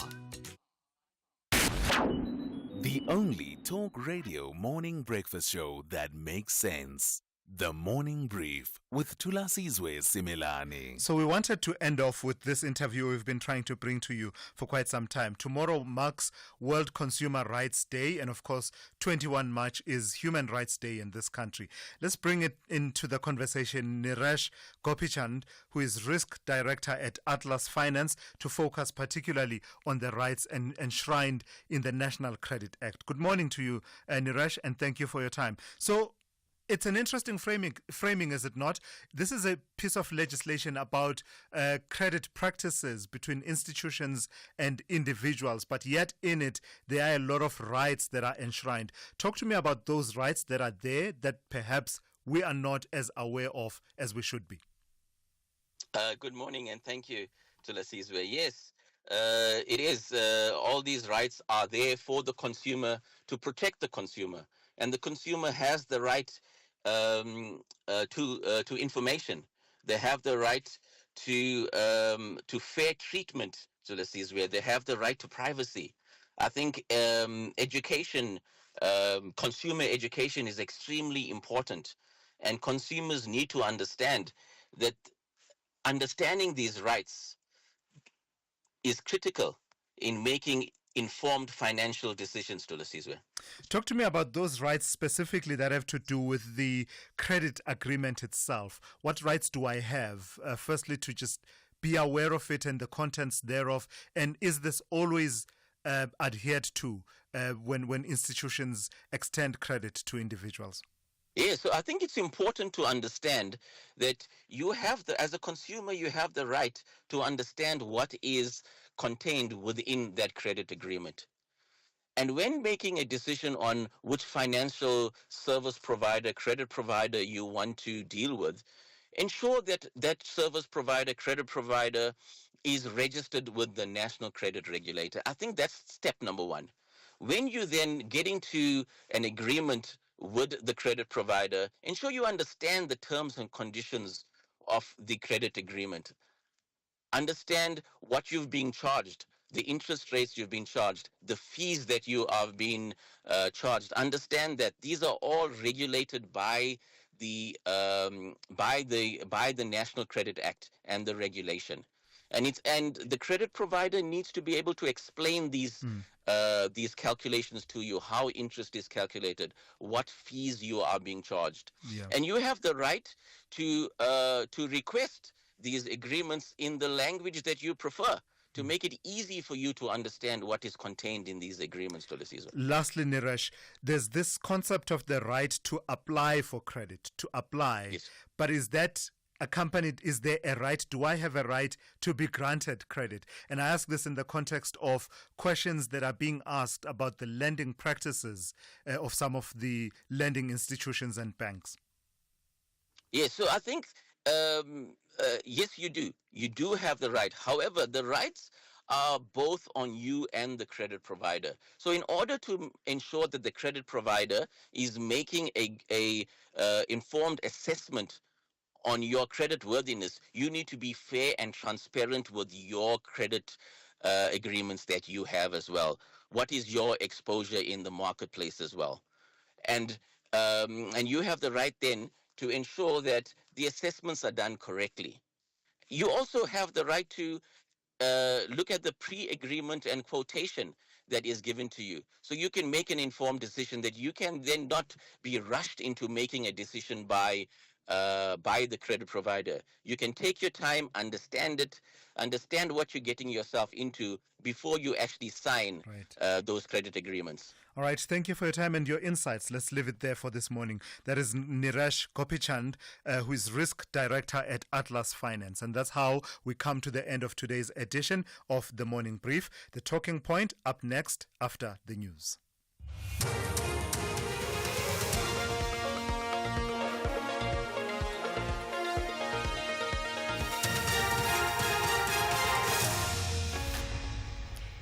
In our top stories, Northwest Scholar Transport under scrutiny and Ramaphosa welcomes withdrawal of peacekeeping mission in DRC. Good morning. The Northwest Department of Community Safety and Transport Management and its sister Department of Education have admitted to have violated the rights of many children to basic education. They conceded they failed to provide adequate scholar transport. The South African Human Rights Commission concluded its 3-day probe into scholar transport challenges that infringe on the rights of many learners to basic education. The inquiry came after numerous complaints were reported about scholar transport across the province. The acting HOD of the Education Department, Prince Masilo, cited budget constraints as reasons for failure to provide more than 8,000 learners across the province with scholar transport. I'm aware that we have submitted the request